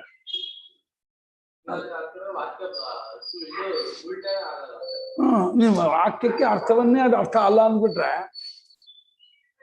ಏನೋ ಒಂದು ಅರ್ಥ ಆಗುತ್ತಲ್ಲ, ವಾಕ್ಯ ಶ್ರವಣ ಮಾಡೋ ಒಂದು ಅರ್ಥ, ಆ ಅರ್ಥ ಅಲ್ವನೋ? ಆ ಅರ್ಥದಲ್ಲೇ ಸಂದೇಹ ಮಾಡ್ಬಿಟ್ರೆ ಅಗ್ನಿಹೋತ್ರ ಜುಹುಯಾ ಶಬ್ದಕ್ಕೂ ಕೃಷಿ ಮಾಡಬೇಕು, ಜಮೀನಿಗೆ ಹೋಗ್ಬೇಕು, ಅದು ಕೆಲಸ ಮಾಡಬೇಕು, ವ್ಯಾಪಾರ ಮಾಡಬೇಕು ಅಂತ ಅರ್ಥವೇ ಹೊರತು ಅಗ್ನಿಹೋತ್ರ ಮಾಡಬೇಕು ನೀನು ಅರ್ಥ ಅಲ್ವನೋ ಅಂತ ಅರ್ಥ ಮಾಡಿದ್ರೆ ಅದು ಅರ್ಥ ಆಗುತ್ತೆ ವಾಕ್ಯಕ್ಕೆ. ಅದು ಆ ಅಗ್ನಿಹೋತ್ರ ಮಾಡಿದ್ರೆ ಫಲ ಆಗೋದೇ ಇಲ್ಲ ಅಂತ ನಾನು ಅನ್ಮಾತಕ್ಕೆ ಆಗದೆ ಹೋಗುತ್ತಾ? ಅದನ್ನು ಹೇಗೆ ನೀನು ಒಪ್ಕೊಂಡಿದೆಯೋ ಮೀಮಾಂಸಕರ ನೀನು, ಅದೇ ರೀತಿ ತತ್ವಮಸಿ ವಾಕ್ಯವೂ ಕೂಡ ಈಗಲೇ ನೀನು ಆಗಿರುವ ಸದಾತ್ಮತ್ವವನ್ನು ಉಪದೇಶ ಮಾಡ್ತಾ ಇದೆಯೇ ಹೊರತು ಅದು ಆಗೋದೇ ಇಲ್ಲ, ಅದು ಯಾರಿಗೂ ಆಗಿಯೇ ಇಲ್ಲ, ಅದರ ಫಲವೂ ಆಗೋದಿಲ್ಲ, ಹೀಗೆಲ್ಲ ವಾದ ಮಾಡಬಾರ್ದು. ಇದು ಒಡ್ವಾದ ಆಗತ್ತೆ, ಹಠ ಆಗತ್ತೆ.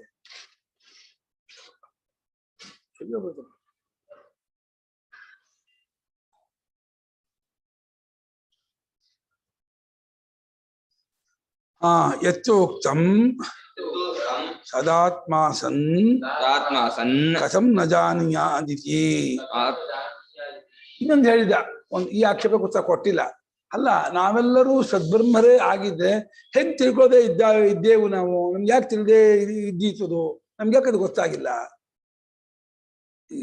ಬೆಂಕಿಗೆ ನಾನು ಬೆಂಕಿ ಆಗಿದ್ದೀನಿ ಗೊತ್ತಾಗದೇ ಇರತ್ತಾ? ಅಥವಾ ರಾಜನಿಗೆ ನಾನು ರಾಜ ಅನ್ನೋದು ಗೊತ್ತಾಗದೇ ಇರತ್ತಾ? ರಾಜನಿಗೆ ಹೇಗೆ ನಾನು ರಾಜ ಅಂತ ಗೊತ್ತಾಗಿ ಆಗತ್ತೋ, ಅದದು ಆಗಿ ನಿಮ್ಗೆ ಗೊತ್ತಾಗಿ ನಾವೆಲ್ಲ ಸದ್ಬ್ರಹ್ಮರೇ ಆಗಿದ್ದೆ, ಸದ್ಬ್ರಹ್ಮ ಆಗಿದ್ದು ನಿಮ್ಗೆ ಹೆಂಗ್ ಗೊತ್ತಾಗದೇ ಇರುತ್ತೆ? ಯಾಕೆ ಗೊತ್ತಾಗದೇ ಇರೋ ಕಾರಣ ಏನು? ಅದಾಗಿದ್ದು ನಿಮ್ಗೆ ಅದಾಗಿಲ್ಲ ಅಂತ ಅನ್ಸೋದಕ್ಕೆ ಏನ್ ಕಾರಣ? ಅದು ಆಗಿದ್ದೀವಿ ಅಂತ ಯಾಕೆ ಅನ್ಸೋದಿಲ್ಲ? ಸದ್ಬ್ರಹ್ಮರೇ ಆಗಿದ್ರೆ ಸದ್ಬ್ರಹ್ಮರೇ ಆಗಿದ್ದೀವಿ ಅಂತ ಯಾಕೆ ನಮ್ಗೆ ಗೊತ್ತಾಗದೆ ಇದ್ದೀತು ಅಂತ ಪ್ರಶ್ನೆ.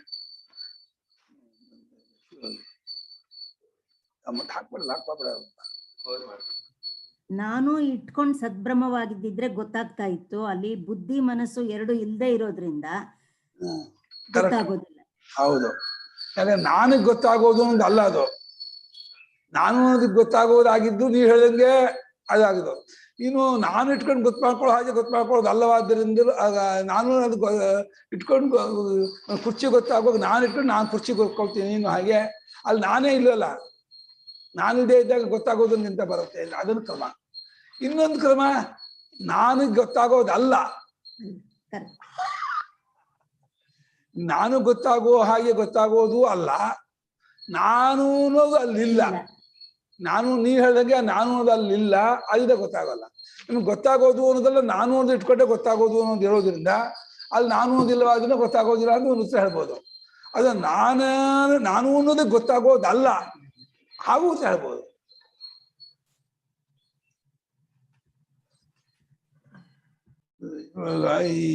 ಈ ಕ್ಲಿಪ್ಪು ನಾನು ಅನ್ನೋದು ಗೊತ್ತಾಗತ್ತೆ, ನಾನು ಇಟ್ಕೊಂಡು ಈ ರೀತಿ ನಾನು ಅನ್ನೋದಕ್ಕೆ ಅದು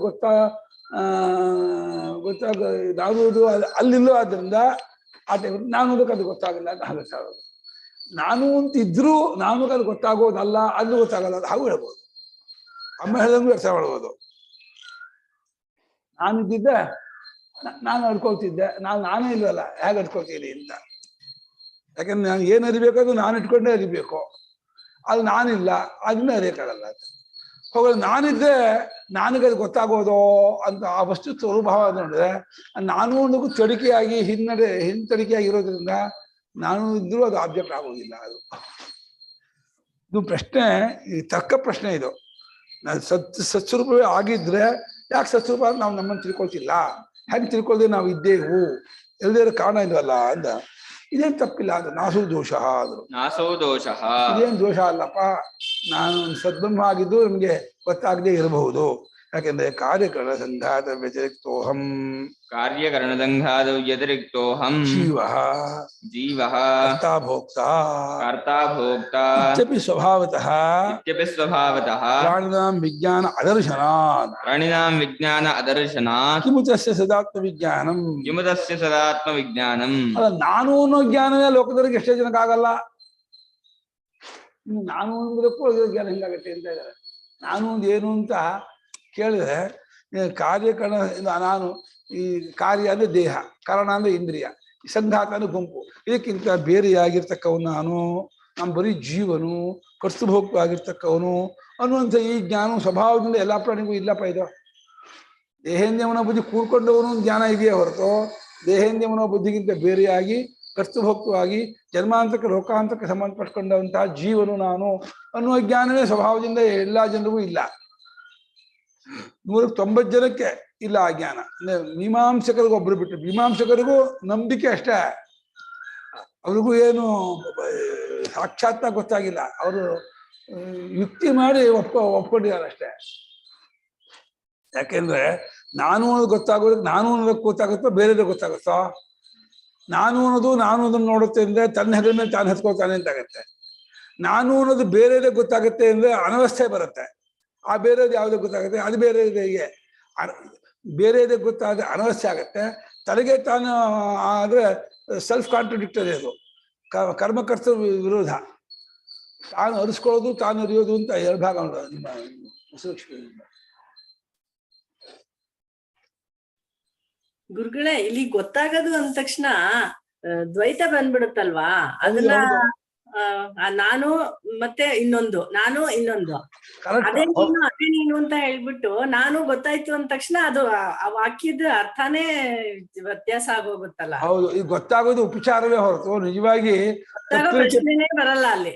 ತಪ್ಪಲಿಗೆ ಬಿಟ್ಟು ಹೋಗೋದು ಅಷ್ಟೇ ಗೊತ್ತಾಯ್ತು ಅಂತ ಉಪಚಾರ ಕೇಳಬೇಕೇ ಹೊರತು ನಿಜವಾಗಿ ಗೊತ್ತಾಗೋದು ಸಾಕ್ಷಾತ್ತಾಗಿರೋದು, ಅರಿತಾ ಇರೋದು ಮತ್ತೆ ಅರಿಯಲ್ಪಡಬೇಕು ಅಂದ್ರೆ ಬೆಂಕಿ ಬಿಸಿಗೆ ಬೆಂಕಿ ಇನ್ನೊಂದು ಬಿಸಿ ಬೆಂಕಿ ಬರಬೇಕು ಅಂತ ಹೇಳಂಗಾಗತ್ತೆ. ಅದಕ್ಕೆಲ್ಲ ಗೊತ್ತಾಗ್ತಾ ಇದೆ ಅಂತ ವಿನ ಏನಾದ್ರೂ ಒಂದ್ ಇದ್ರೆ ಅದಕ್ಕೆ ಗೊತ್ತಾಗ್ತಾ ಇದೆ. ನಾನು ಇಲ್ಲ ಅಂತ ತಗೊಂಡ್ರು ಆಗತ್ತಲ್ವಾ, ಅರಿಯೋದು ಇನ್ನೊಂದಿಲ್ಲ ಅಂತ. ಅದು ನೀವು ಸಾಕ್ಷಿ ತಗೊಳ್ತಿದ್ದೀರಾ. ಈ ಪ್ರಮಾತೃಗೆ ಹೇಳ್ತಿದ್ದಾರೆ ಶಂಕರಾಚಾರ್ಯರು, ಪ್ರಮಾತೃತ್ವವೇ ತುಂಬಾ ಜನ ಗೊತ್ತಿಲ್ಲ ಅಂತ ಇದ್ದಾರೆ. ಈ ಪ್ರಮಾತೃವಾದ ಜೀವರೂಪ ಇದೆಯಲ್ಲ, ಅದು ದೇಹೇಂದ್ರಿಯ ಮನೋಬುದ್ಧಿಗಿಂತ ಬೇರೆಯಾಗಿ ಕರ್ತೃಭೋಕ್ತವಾಗಿ ಜನ್ಮಾಂತಕ ಲೋಕಾಂತ ಸಂಬಂಧ ಪಡ್ಕೊಂಡಿರುವಂತಹ ಆತ್ಮ ಜೀವಾತ್ಮನೇ 199 ಜನ ಗೊತ್ತಿಲ್ಲ. ಇನ್ನು ಅದನ್ನೂ ಬಿಟ್ಟುಕೊಂಡ ಆ ವಿಶೇಷವೂ ಇಲ್ಲದೆ ಇರುವ ಸದಾತ್ಮ ವಿಜ್ಞಾನ ಇಲ್ಲ ಅಂತ ಹೇಳೋದೇನು ಆಶ್ಚರ್ಯ? ಅದಾಗೋದಿಲ್ಲ. ಈ ಜೀವರೂಪದ ಜ್ಞಾನವೇ 199 ಜನಕ್ಕಿಲ್ಲ ಅಂತಂದ್ಮೇಲೆ ಈ ಜೀವತ್ವವನ್ನು ಕಳ್ಸ್ಕೊಂಡಂತಹ ಸದಾತ್ಮ ವಿಜ್ಞಾನ ಇಲ್ಲ ಅಂತ ಹೇಳೋದು ಆಶ್ಚರ್ಯ ಏನು ಅಂತ ಇದ್ದಾರೆ. ಆದ್ರೆ ಇದು ಜೀವತ್ವ ವಿಜ್ಞಾನ ಯಾವ ರೀತಿ ಆಗತ್ತೆ ಅಂತ ನಾವು ಯೋಚನೆ ಮಾಡಿದ್ರೆ, ಜೀವನು ಮತ್ತೊಬ್ಬ ಜೀವನ ಅರಿಸ್ಕೊಂಡು ಜೀವನ ಗೊತ್ತಾಗ್ತಾನ, ಜೀವನನ್ನೇ ಅರಿತು ಜೀವ ಗೊತ್ತಾಗ್ತಾನ ಅಂತ ಕೇಳಿದ್ರೆ, ಜೀವನು ಅರಿವಿನ ರೂಪದವನಾದ್ರಿಂದ ಅರಿವಿಗೆ ಮತ್ತೊಂದು ಅರಿವಿನ ಅವಶ್ಯಕತೆ ಬೇಕಿಲ್ಲ, ಇಲ್ಲವೂ ಇಲ್ಲ, ಬೇಕೂ ಇಲ್ಲ. ಅದು ಜೀವತ್ವ ಅವಿದ್ಯಾ ಕಲ್ಪಿತ ಅನ್ನೋದು ಒಪ್ಪೋಣ. ಅದರಿಂದ ಜೀವ ಗೊತ್ತಾಗೋದು ಅಂತಂದ್ರೆ ನಾನಾ ಗೊತ್ತಾಗೋದೇ ಹೊರತು ಇದೂ ಗೊತ್ತಾಗೋದಲ್ಲ. ಗೊತ್ತಾಗ್ತಾ ಇರೋದು ಅನ್ನೋದೇ ಜೀವರೂಪ, ಅರಿವಾಗ್ತಾ ಇದೆ ಅನ್ನೋದೇ ಜೀವರೂಪ. ಅರಿವಿನ ಸ್ವಭಾವವೇ ಜೀವ ಸ್ವಭಾವವೇ ಹೊರತು ಅದೇ ಜೀವತ್ವ ಬಿಟ್ಕೊಂಡ್ರೆ ಸತ್ತಾಗತ್ತೆ ಹೊರತು ಇನ್ನೊಂದು ಸತ್ತಲ್ಲ. ಸತ್ತು ಜೀವನಿಗಿಂತ ಬೇರೆ ಅಲ್ಲ, ಅನ್ಯ ಅಲ್ಲ, ವಿಲಕ್ಷಣವೇ ಹೊರತು ಭಿನ್ನನಲ್ಲ, ಅನ್ಯನಲ್ಲ. ಘಟಾಕಾಶಕ್ಕಿಂತ ಮಹಾಕಾಶ ವಿಲಕ್ಷಣವೇ ಹೊರತು ಅನ್ಯವಲ್ಲ. ಈ ಜೀವನಾಗಿ ನಾನು ಅಂತ ತೋರ್ತಿದ್ದೀನಲ್ಲ, ಈ ನಾನು ಅನ್ನೋದ್ರಲ್ಲಿ ಒಂದು ಕಂಜೆಸ್ಟ್ ಇದೆ, ಒಂದು ಪರಿಚ್ಛಿನ್ನತೆ ಇದೆ, ಒಂದು ಅಭಿಮಾನ ಇದೆ. ಅಭಿಮಾನ ಬಿಟ್ಕೊಂಡ್ರೆ ಅದೇ ಸತ್ತು, ಅಭಿಮಾನ ಕೂಡ್ಕೊಂಡ್ರೆ ಅದೇ ಜೀವ. ಜೀವನಿಗೂ ಸತ್ತಿಗೂ ತುಂಬಾ ವ್ಯತ್ಯಾಸ ಇಲ್ಲ. ಒಂದೇ ಒಂದು ಸಣ್ಣ ಲೈನ್. ಒಂದು ಕೂದಲ ಎಷ್ಟು ಇದಿದೆ, ಒಂದು ಅಭಿಮಾನ ಅನ್ನೋದು ಒಂದು ಅಡ್ಡ ಬಂದು ಇವನಿಗೆ ತಾನು ಸಂಸಾರಿ, ಕರ್ತ, ಭೋಕ್ತ, ಜೀವ ಈ ರೀತಿ ಅಭಿಮಾನ ಮಾಡ್ಕೊಂಡಿದ್ದಾನೆ.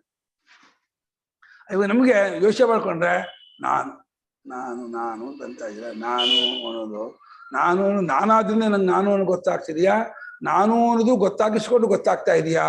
ಈ ಕ್ಲಿಪ್ಪು ಗೊತ್ತಾಗಿಸ್ಕೊಂಡು ಗೊತ್ತಾಗೋ ಹಾಗೇನೆಯೇ ನಾನು ಅನ್ನೋದು ಗೊತ್ತಾಗಿಸ್ಕೊಂಡು ಗೊತ್ತಾಗ್ತಿದೆಯೋ, ನಾನಾಗಿರೋದೇ ಅದು ಗೊತ್ತಾಗ್ತಾ ಇದೆಯೋ? ಅದು ತಾದಾತ್ಮ್ಯ ಜ್ಞಾನ, ವಿಷಿ ಜ್ಞಾನ ಅಂತ ಎರಡು. ಇದು ವಿಷಯ, ನಾ ವಿಷಯಿ, ಸಬ್ಜೆಕ್ಟ್ ಆಬ್ಜೆಕ್ಟು.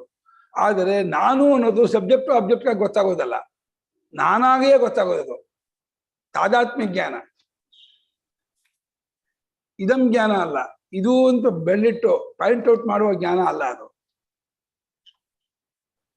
ದೇಹ ಗೊತ್ತಾಗೋದು ಹಾಗೆ, ನಾನು ಕೂತ್ಕೊಂಡಿದ್ದೀನಿ ಅಂತೇಳಿ ಕೂತ್ಕೊಂಡ ದೇಹವನ್ನು ನಾನಾಗಿ ಕೂತ್ಕೊಂಡಿದ್ದೀನಿ ತಿಳ್ಕೊಳ್ತಾ ಇದೆಯೇ ಹೊರತು ಪುಸ್ತಕ ಇಲ್ಲಿಟ್ಟು ನಾನು ಅರಿವ ಹಾಗೆ ದೇಹವನ್ನು ಎಲ್ಲೋ ಇಟ್ಟು ನಾವು ನೋಡ್ತಾ ಇಲ್ಲ.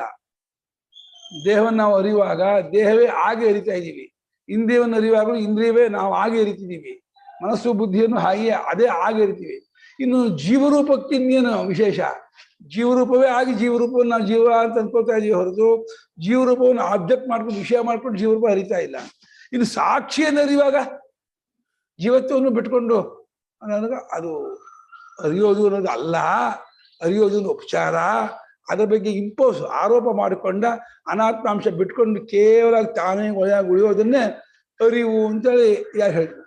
ವ್ಯವಹಾರ ದೃಷ್ಟಿ ಹೇಳ್ಬೇಕು. ಇಲ್ಲಿ ಮತ್ತೆ ಅವನು ವ್ಯವಹಾರಕ್ಕೆ ಬಂದಾಗ, ಜೀವನಕ್ಕೆ ಬಂದಾಗ ಅವನು ಅನ್ಕೋತಾನೆ, ನಾನು ಜೀವನಲ್ಲ, ಸಂಸಾರಿ ಅಲ್ಲ, ಹುಟ್ಟು ಸಾಯೋವನಲ್ಲ ಅಂತ. ಈ ತಪ್ಪು ದೃಷ್ಟಿಯನ್ನು ಬಿಟ್ಕೊಳ್ತಾರಲ್ಲ, ಇದನ್ನೇ ಜ್ಞಾನಿ ಅಂತ ಉಪಚಾರ ಕೇಳೋದು. ಆ ಜ್ಞಾನ ಅನ್ನೋ ಪದವೇ ನಮಗೆ ಸ್ವಲ್ಪ ತಪ್ಪು ಮೋಸ ಮಾಡ್ತಾ ಇದೆ. ಜ್ಞಾನವಾಗತ್ತೆ, ಅದೇನೋ ಆಗತ್ತೆ, ಗೊತ್ತಾಗತ್ತೆ ಅಂತ ನಾವು ಹಾಗಾಗೋದಲ್ಲ. ಅದು ಕಾರ್ಯಕರ ಸಂಘಾದ ವ್ಯತಿರಿಕ್ತನಾಗಿ ಜೀವನಾಗಿ ಕರ್ತೃಭೋಕ್ತವಾಗಿದ್ದೀನಿ ಅನ್ನೋ ಜ್ಞಾನವೇ. ಪ್ರಾಣಿಗಳಿಗೆ ಸ್ವಭಾವದಿಂದ ಈ ವಿಜ್ಞಾನವಿಲ್ಲ. ಇನ್ನು ಆ ಸದಾತ್ಮ ವಿಜ್ಞಾನವಿಲ್ಲ ಅಂತ ಹೇಳೋದೇನಿದೆ? ಕಥಂ ಏವಂ ವ್ಯತಿರಿಕ್ತ ವಿಜ್ಞಾನೇ ಸತಿ ಕಥಂ ಏವಂ ತೇಷಾಂ ಕರ್ತೃತ್ವಾದ ವಿಜ್ಞಾನ ಸಂಭವತಿ. ತೇಷಾಂ ಕರ್ತೃತ್ವಾದ ವಿಜ್ಞಾನಂ ಸಂಭವತಿ. ಈ ರೀತಿ ವ್ಯತಿರಿಕ್ತ ವಿಜ್ಞಾನ ಇರುವಾಗ ಅವರಿಗೆ ಕರ್ತೃತ್ವಾದ ವಿಜ್ಞಾನ ಹೆಂಗಾಗತ್ತೆ? ಸದಾತ್ಮ ಎಂಬ ಅರಿವು ಇರುವುದಿಲ್ಲ ಎಂದು ಹೇಳುತ್ತದೇನು? ಕಾರ್ಯಕರ ಸಂಘಾದಿಗೆ ಬೇರೆ ಯಾವುದೆಂಬ ವಿಜ್ಞಾನವಿದ್ದರೆ ಅವರಿಗೆ ಕರ್ತೃತ್ವ ಮುಂತಾದ ಅರಿವು ಹೇಗೆ ಸಂಭವಿಸಿದ ಹಾಗೆ ಕಾರ್ಯಕರ ಸಂಘಾದಕ್ಕಿಂತ ಬೇರೇನು ಬೇರೆ ಆದವನು ನಾನು, ದೇಹೇಂದ್ರಿಯ ಮನೋಬುದ್ಧಿಗಿಂತ ಬೇರೆ ಆದವನು ನಾನು ಅಂತ ಹೇಳಿ ಜ್ಞಾನವಿದ್ದರೆ ಅವರಿಗೆ ಕರ್ತೃತ್ವ ಮುಂತಾದ ಅರಿವು ಹೇಗೆ ಇರುತ್ತೆ? ಅವರಿಗೆ ಕರ್ತೃತ್ವ ಅರಿವು ಇರೋದೇ ಇಲ್ಲ. ಬೇರೇನು ಜ್ಞಾನ ಇದ್ದರೆ ಕರ್ತೃತ್ವಾದ ಜ್ಞಾನ ಇರಲ್ಲ. ಇದೇ ಆಗಿದ್ದೀನಿ ಅಂತಂದ್ರೆ ಅಭಿಮಾನ ನೋಡ್ತಿರ್ತಾರೆ. ಸದಾತ್ಮ ವಿಜ್ಞಾನವಿದ್ದ ಕರ್ತೃತ್ವಾದ ವಿಜ್ಞಾನ ಇರೋಲ್ಲ ಅಂತ. ಹಾಗೆ ಕರ್ತೃತ್ವಾದಿಗಳಿಗೆ ಈ ದೇಹೇಂದ್ರಿಯ ಸಂಘಾತ ಬೇಕು. ದೇಹೇಂದ್ರಿಯ ಸಂಘಾತವಿದೆ, ಕರ್ತೃತ್ವಾದಿಗಳು ಹೊಂದಲ್ಲ. ದೇಹಾದಿ ಸಂಘಾತಕ್ಕಿಂತ ವ್ಯತಿರಿಕ್ತ ವಿಜ್ಞಾನ ಇದು ಬಿಟ್ರೆ ಕರ್ತೃತ್ವಾದ ವಿಜ್ಞಾನ ಹೆಂಗ್ ತಾನೆ ಅವ್ರಿಗೆ ಹೊಂದತ್ತೆ? ದೃಶ್ಯತೆ ಚ. ದೃಶ್ಯತೆ ಚ. ಕರ್ತೃತ್ವಾದ ವಿಜ್ಞಾನ ಇಲ್ಲಿ ಕಾಣ್ತಾ ಇದೆ. ಆದ್ದರಿಂದ ತದ್ವತ್ ತದ್ವತ್ ತಸ್ಯಾಪಿ ದೇಹಾದಿಷು ಆತ್ಮಬುದ್ಧಿತ್ವಾತ್ ತಸ್ಯಾಪಿ ದೇಹಾದಿಷು ಆತ್ಮಬುದ್ಧಿತ್ವಾತ್ ನ ಸ್ಯಾತ್ ಸದಾತ್ಮ ವಿಜ್ಞಾನಂ. ನ ಸ್ಯಾತ್ ಸದಾತ್ಮವಿಜ್ಞಾನಂ. ಕರ್ತೃಭೋಕ್ತೃ ತಿಳ್ಕೊಂಡಂತ ಮೀಮಾಂಸಕರಿಗೂ ದೇಹಾದಿಗಳ ಆತ್ಮಬುದ್ಧಿ ಇರೋದ್ರಿಂದ ಅವರಿಗೆ ಸದಾತ್ಮ ವಿಜ್ಞಾನ ಆಗೋಲ್ಲ. ಮೀಮಾಂಸಕರಿಗೆ ಎಲ್ಲರಿಗೂ ನಮ್ಗೆಲ್ಲರಿಗೂ ಯಾಕಾಗಲ್ಲ ಅಂದ್ರೆ ದೇಹೇಂದ್ರಿಯ ಮನೋಬುದ್ಧಿಗಳಲ್ಲಿ ಆತ್ಮತ್ವ ಅಭಿಮಾನವಿರೋದ್ರಿಂದ ಸದಾತ್ಮ ವಿಜ್ಞಾನ ನಮಗೆ ಉಂಟಾಗ್ತಾ ಇಲ್ಲ. ಅಂದ್ರೆ ಏನಾಯ್ತು, ಸದಾತ್ಮ ವಿಜ್ಞಾನಕ್ಕೆ ದೇಹೇಂದ್ರಿಯ ಮನೋಬುದ್ಧಿಗಳಿರ್ತಕ್ಕಂಥ ಆತ್ಮತ್ವ ಅಭಿಮಾನ ಬಿಡೋದೇ ಉಪಾಯವೇ ಹೊರತು ಮತ್ತೆ ಅದನ್ನು ತಿಳ್ಕೊಳ್ಳೋದೇನು ಬೇರೆ ಬೇಕಿಲ್ಲ. ತಸ್ಮಾತ್ ವಿಕಾರ ಅನೃತ ಅಧಿಕೃತ ವಿಕಾರ ಅನೃತ ಅಧಿಕೃತ ಜೀವಾತ್ಮ ವಿಜ್ಞಾನ ಜೀವಾತ್ಮವಿಜ್ಞಾನ ನಿವರ್ತಕಮೇವೇದಂ ವಾಕ್ಯಂ ತತ್ವಮಸೀತಿ ಸಿದ್ಧಂ. ನಿವರ್ತಕಮೇವೇದಂ ವಾಕ್ಯಂ ತತ್ವಮಸೀತಿ ಸಿದ್ಧಮಿತಿ. ತತ್ವಮಸಿ ವಾಕ್ಯ ಏನ್ ಹೇಳ್ತಾ ಇದೆ? ವಿಕಾರವಾದನ ಹುಟ್ಟಿದ್ದಾದ ಅನೃತ ಅನ್ನೋ ಸುಳ್ಳಾಗಿರುವ ಈ ಕರ್ಮಕ್ಕೆ ಅಧಿಕಾರಿಯಾಗಿರುವ ಜೀವ ಅನ್ನುವಂಥ ವಿಜ್ಞಾನ ಇದೆಯಲ್ಲ, ಈ ಜೀವವಾಗಿ ನೀನು ವಿಜ್ಞಾನನ ತೆಗೆದುಹಾಕೋದು ಅಷ್ಟೇ ಮಾಡ್ತಾ ಇದೆ ತತ್ವಮಸಿ ವಾಕ್ಯವೇ ಹೊರತು ಇನ್ನೇನು ಮಾಡ್ತಾ ಇಲ್ಲ. ಅದನ್ನೇ ತತ್ವಮಸಿ ವಾಕ್ಯಾರ್ಥ ಜ್ಞಾನ ಅಂತ ನಾವು ಹೇಳ್ತಾ ಇದೀವಿ ಅನ್ನೋದು ಸಿದ್ಧವಾಯಿತು. ಔಪಚಾರಿಕವಾಗಿ ಈ ಜೀವಾತ್ಮ ಭಾವವನ್ನು ಕಾಲ್ಸ್ಕೊಳ್ಳೋದು, ಆ ಬಿಟ್ಕೊಳ್ಳೋದು, ನಾನು ಜೀವನಲ್ಲ, ಕರ್ತೃಭೋಕ್ತವಲ್ಲ, ಸಂಸಾರಿ ಅಲ್ಲ ಅಂತ ಬಿಟ್ಕೊಂಡು ಕೇವಲ ರೂಪದಿಂದ ಉಳಿಯೋದನ್ನೇ ಸದಾತ್ಮ ವಿಜ್ಞಾನ ಅಂತ ಹೇಳಿ ನಾವು ಉಪಚಾರಕ್ಕೆ ಹೇಳ್ತಾ ಇದೀವಿ ಅಂತ ಅರ್ಥ ಮಾಡ್ತೇವೆ ಹೊರತು ಸದಾತ್ಮ ವಿಜ್ಞಾನ ಅನ್ನೋದು ಒಂದು ವಿಶೇಷ ವಿಜ್ಞಾನ ಅಂತ ಮಾತ್ರ ಮಾಡ್ಕೋಬೇಡಿ. ಅದು ಕೂಡ ವಿಷೀಕರಿಸಿ ಗೊತ್ತಾಗಿ ಅದಕ್ಕೆ ವಿಷಯ ಮಾಡ್ಕೊಂಡು ಗೊತ್ತು ಮಾಡ್ಕೊಳ್ಳೋ ಜ್ಞಾನ ಅಂತ ಮಾಡ್ಕೋಬೇಡಿ. ಅದೇ ಜ್ಞಪ್ತಿ ಸ್ವರೂಪ. ಜ್ಞಾನ ಸ್ವರೂಪಕ್ಕೆ ಜ್ಞಾನ ಆಗ್ಬೇಕಾಗಿಲ್ಲ, ಆಗೋದು ಇಲ್ಲ, ಆದ್ರೆ ಆ ಜ್ಞಾನ ಆಗೋದು ಇಲ್ಲ. ಚೈತನ್ಯಕ್ಕೆ ಚೈತನ್ಯ ಬೇಕಾಗಿಲ್ಲ, ಚೈತನ್ಯಕ್ಕೆ ಅರಿವು ಬೇಕಾಗಿಲ್ಲ. ಅರಿವು ಆಗೋದು ಅನ್ನೋದು ಅವನಿಗೆ ಸುಖವಾಗಿ ನಿದ್ರೆಯಲ್ಲಿ ಸುಖವಾಗೋದು, ಇರುವಿಕೆ ಗೊತ್ತಾಗೋದು ಅನ್ನೋದು ಆಗೋಲ್ಲ. ಯಾಕಂದ್ರೆ ಅದು ಸ್ವರೂಪ ಆಗಿರುತ್ತೆ. ಸ್ವರೂಪವಾದದ್ದು ವಿಷಯವಾಗಲ್ಲ, ವಿಷಯವಾದದ್ದು ಸ್ವರೂಪ ಆಗಿರಲ್ಲ. ಅಂದರೆ ಸದಾತ್ಮ ವಿಜ್ಞಾನ ಸತ್ಸ್ವರೂಪವೇ ಚೈತನ್ಯ ಸ್ವರೂಪ ಆಗಿರೋದ್ರಿಂದ ವಿಕಾರವಾದ ಸುಳ್ಳಾಗಿರೋ ಜೀವಾತ್ಮ ವಿಜ್ಞಾನ ತೆಗೆದುಹಾಕೋದಷ್ಟೇ ವಾಕ್ಯ ವಿಜ್ಞಾನವೇ ಹೊರತು ವಾಕ್ಯ ವಿಜ್ಞಾನ ಅನ್ನೋದು ಅದನ್ನು ವಿಷಯಗೊಳಿಸಿಕೊಳ್ಳೋದಲ್ಲ ಎಂಬುದು ಸಿದ್ಧವಾಯಿತು. ಆದ್ದರಿಂದ ಅವಿದ್ಯೆಯಿಂದಲೇ ಅವರಿಗೆ ಕರ್ತೃತ್ವ ಭೋಕ್ತೃತ್ವ ವಿಜ್ಞಾನವಿರುತ್ತದೆ ಎಂದಾಯಿತು ಎಂದು ಅಭಿಪ್ರಾಯ. ಈ ಒಟ್ಟು ವಾಕ್ಯಕ್ಕೆ ಹಿಂದೆ ಮುಂದಕ್ಕೆ ಹೊಂದುವಂತೆ ಅರ್ಥ ಮಾಡಲು ಕ್ಲಿಷ್ಟವಾಗಿದೆ. ನಿಷ್ಕ್ರಮ ಸಿದ್ಧಿಯ 191ರಿಂದ 94ನೇ ಶ್ಲೋಕದ ಅಭಿಪ್ರಾಯವೇ ಇಲ್ಲಿರಬಹುದೇ ಅಂತ ಹೇಳಿದ್ದಾರೆ.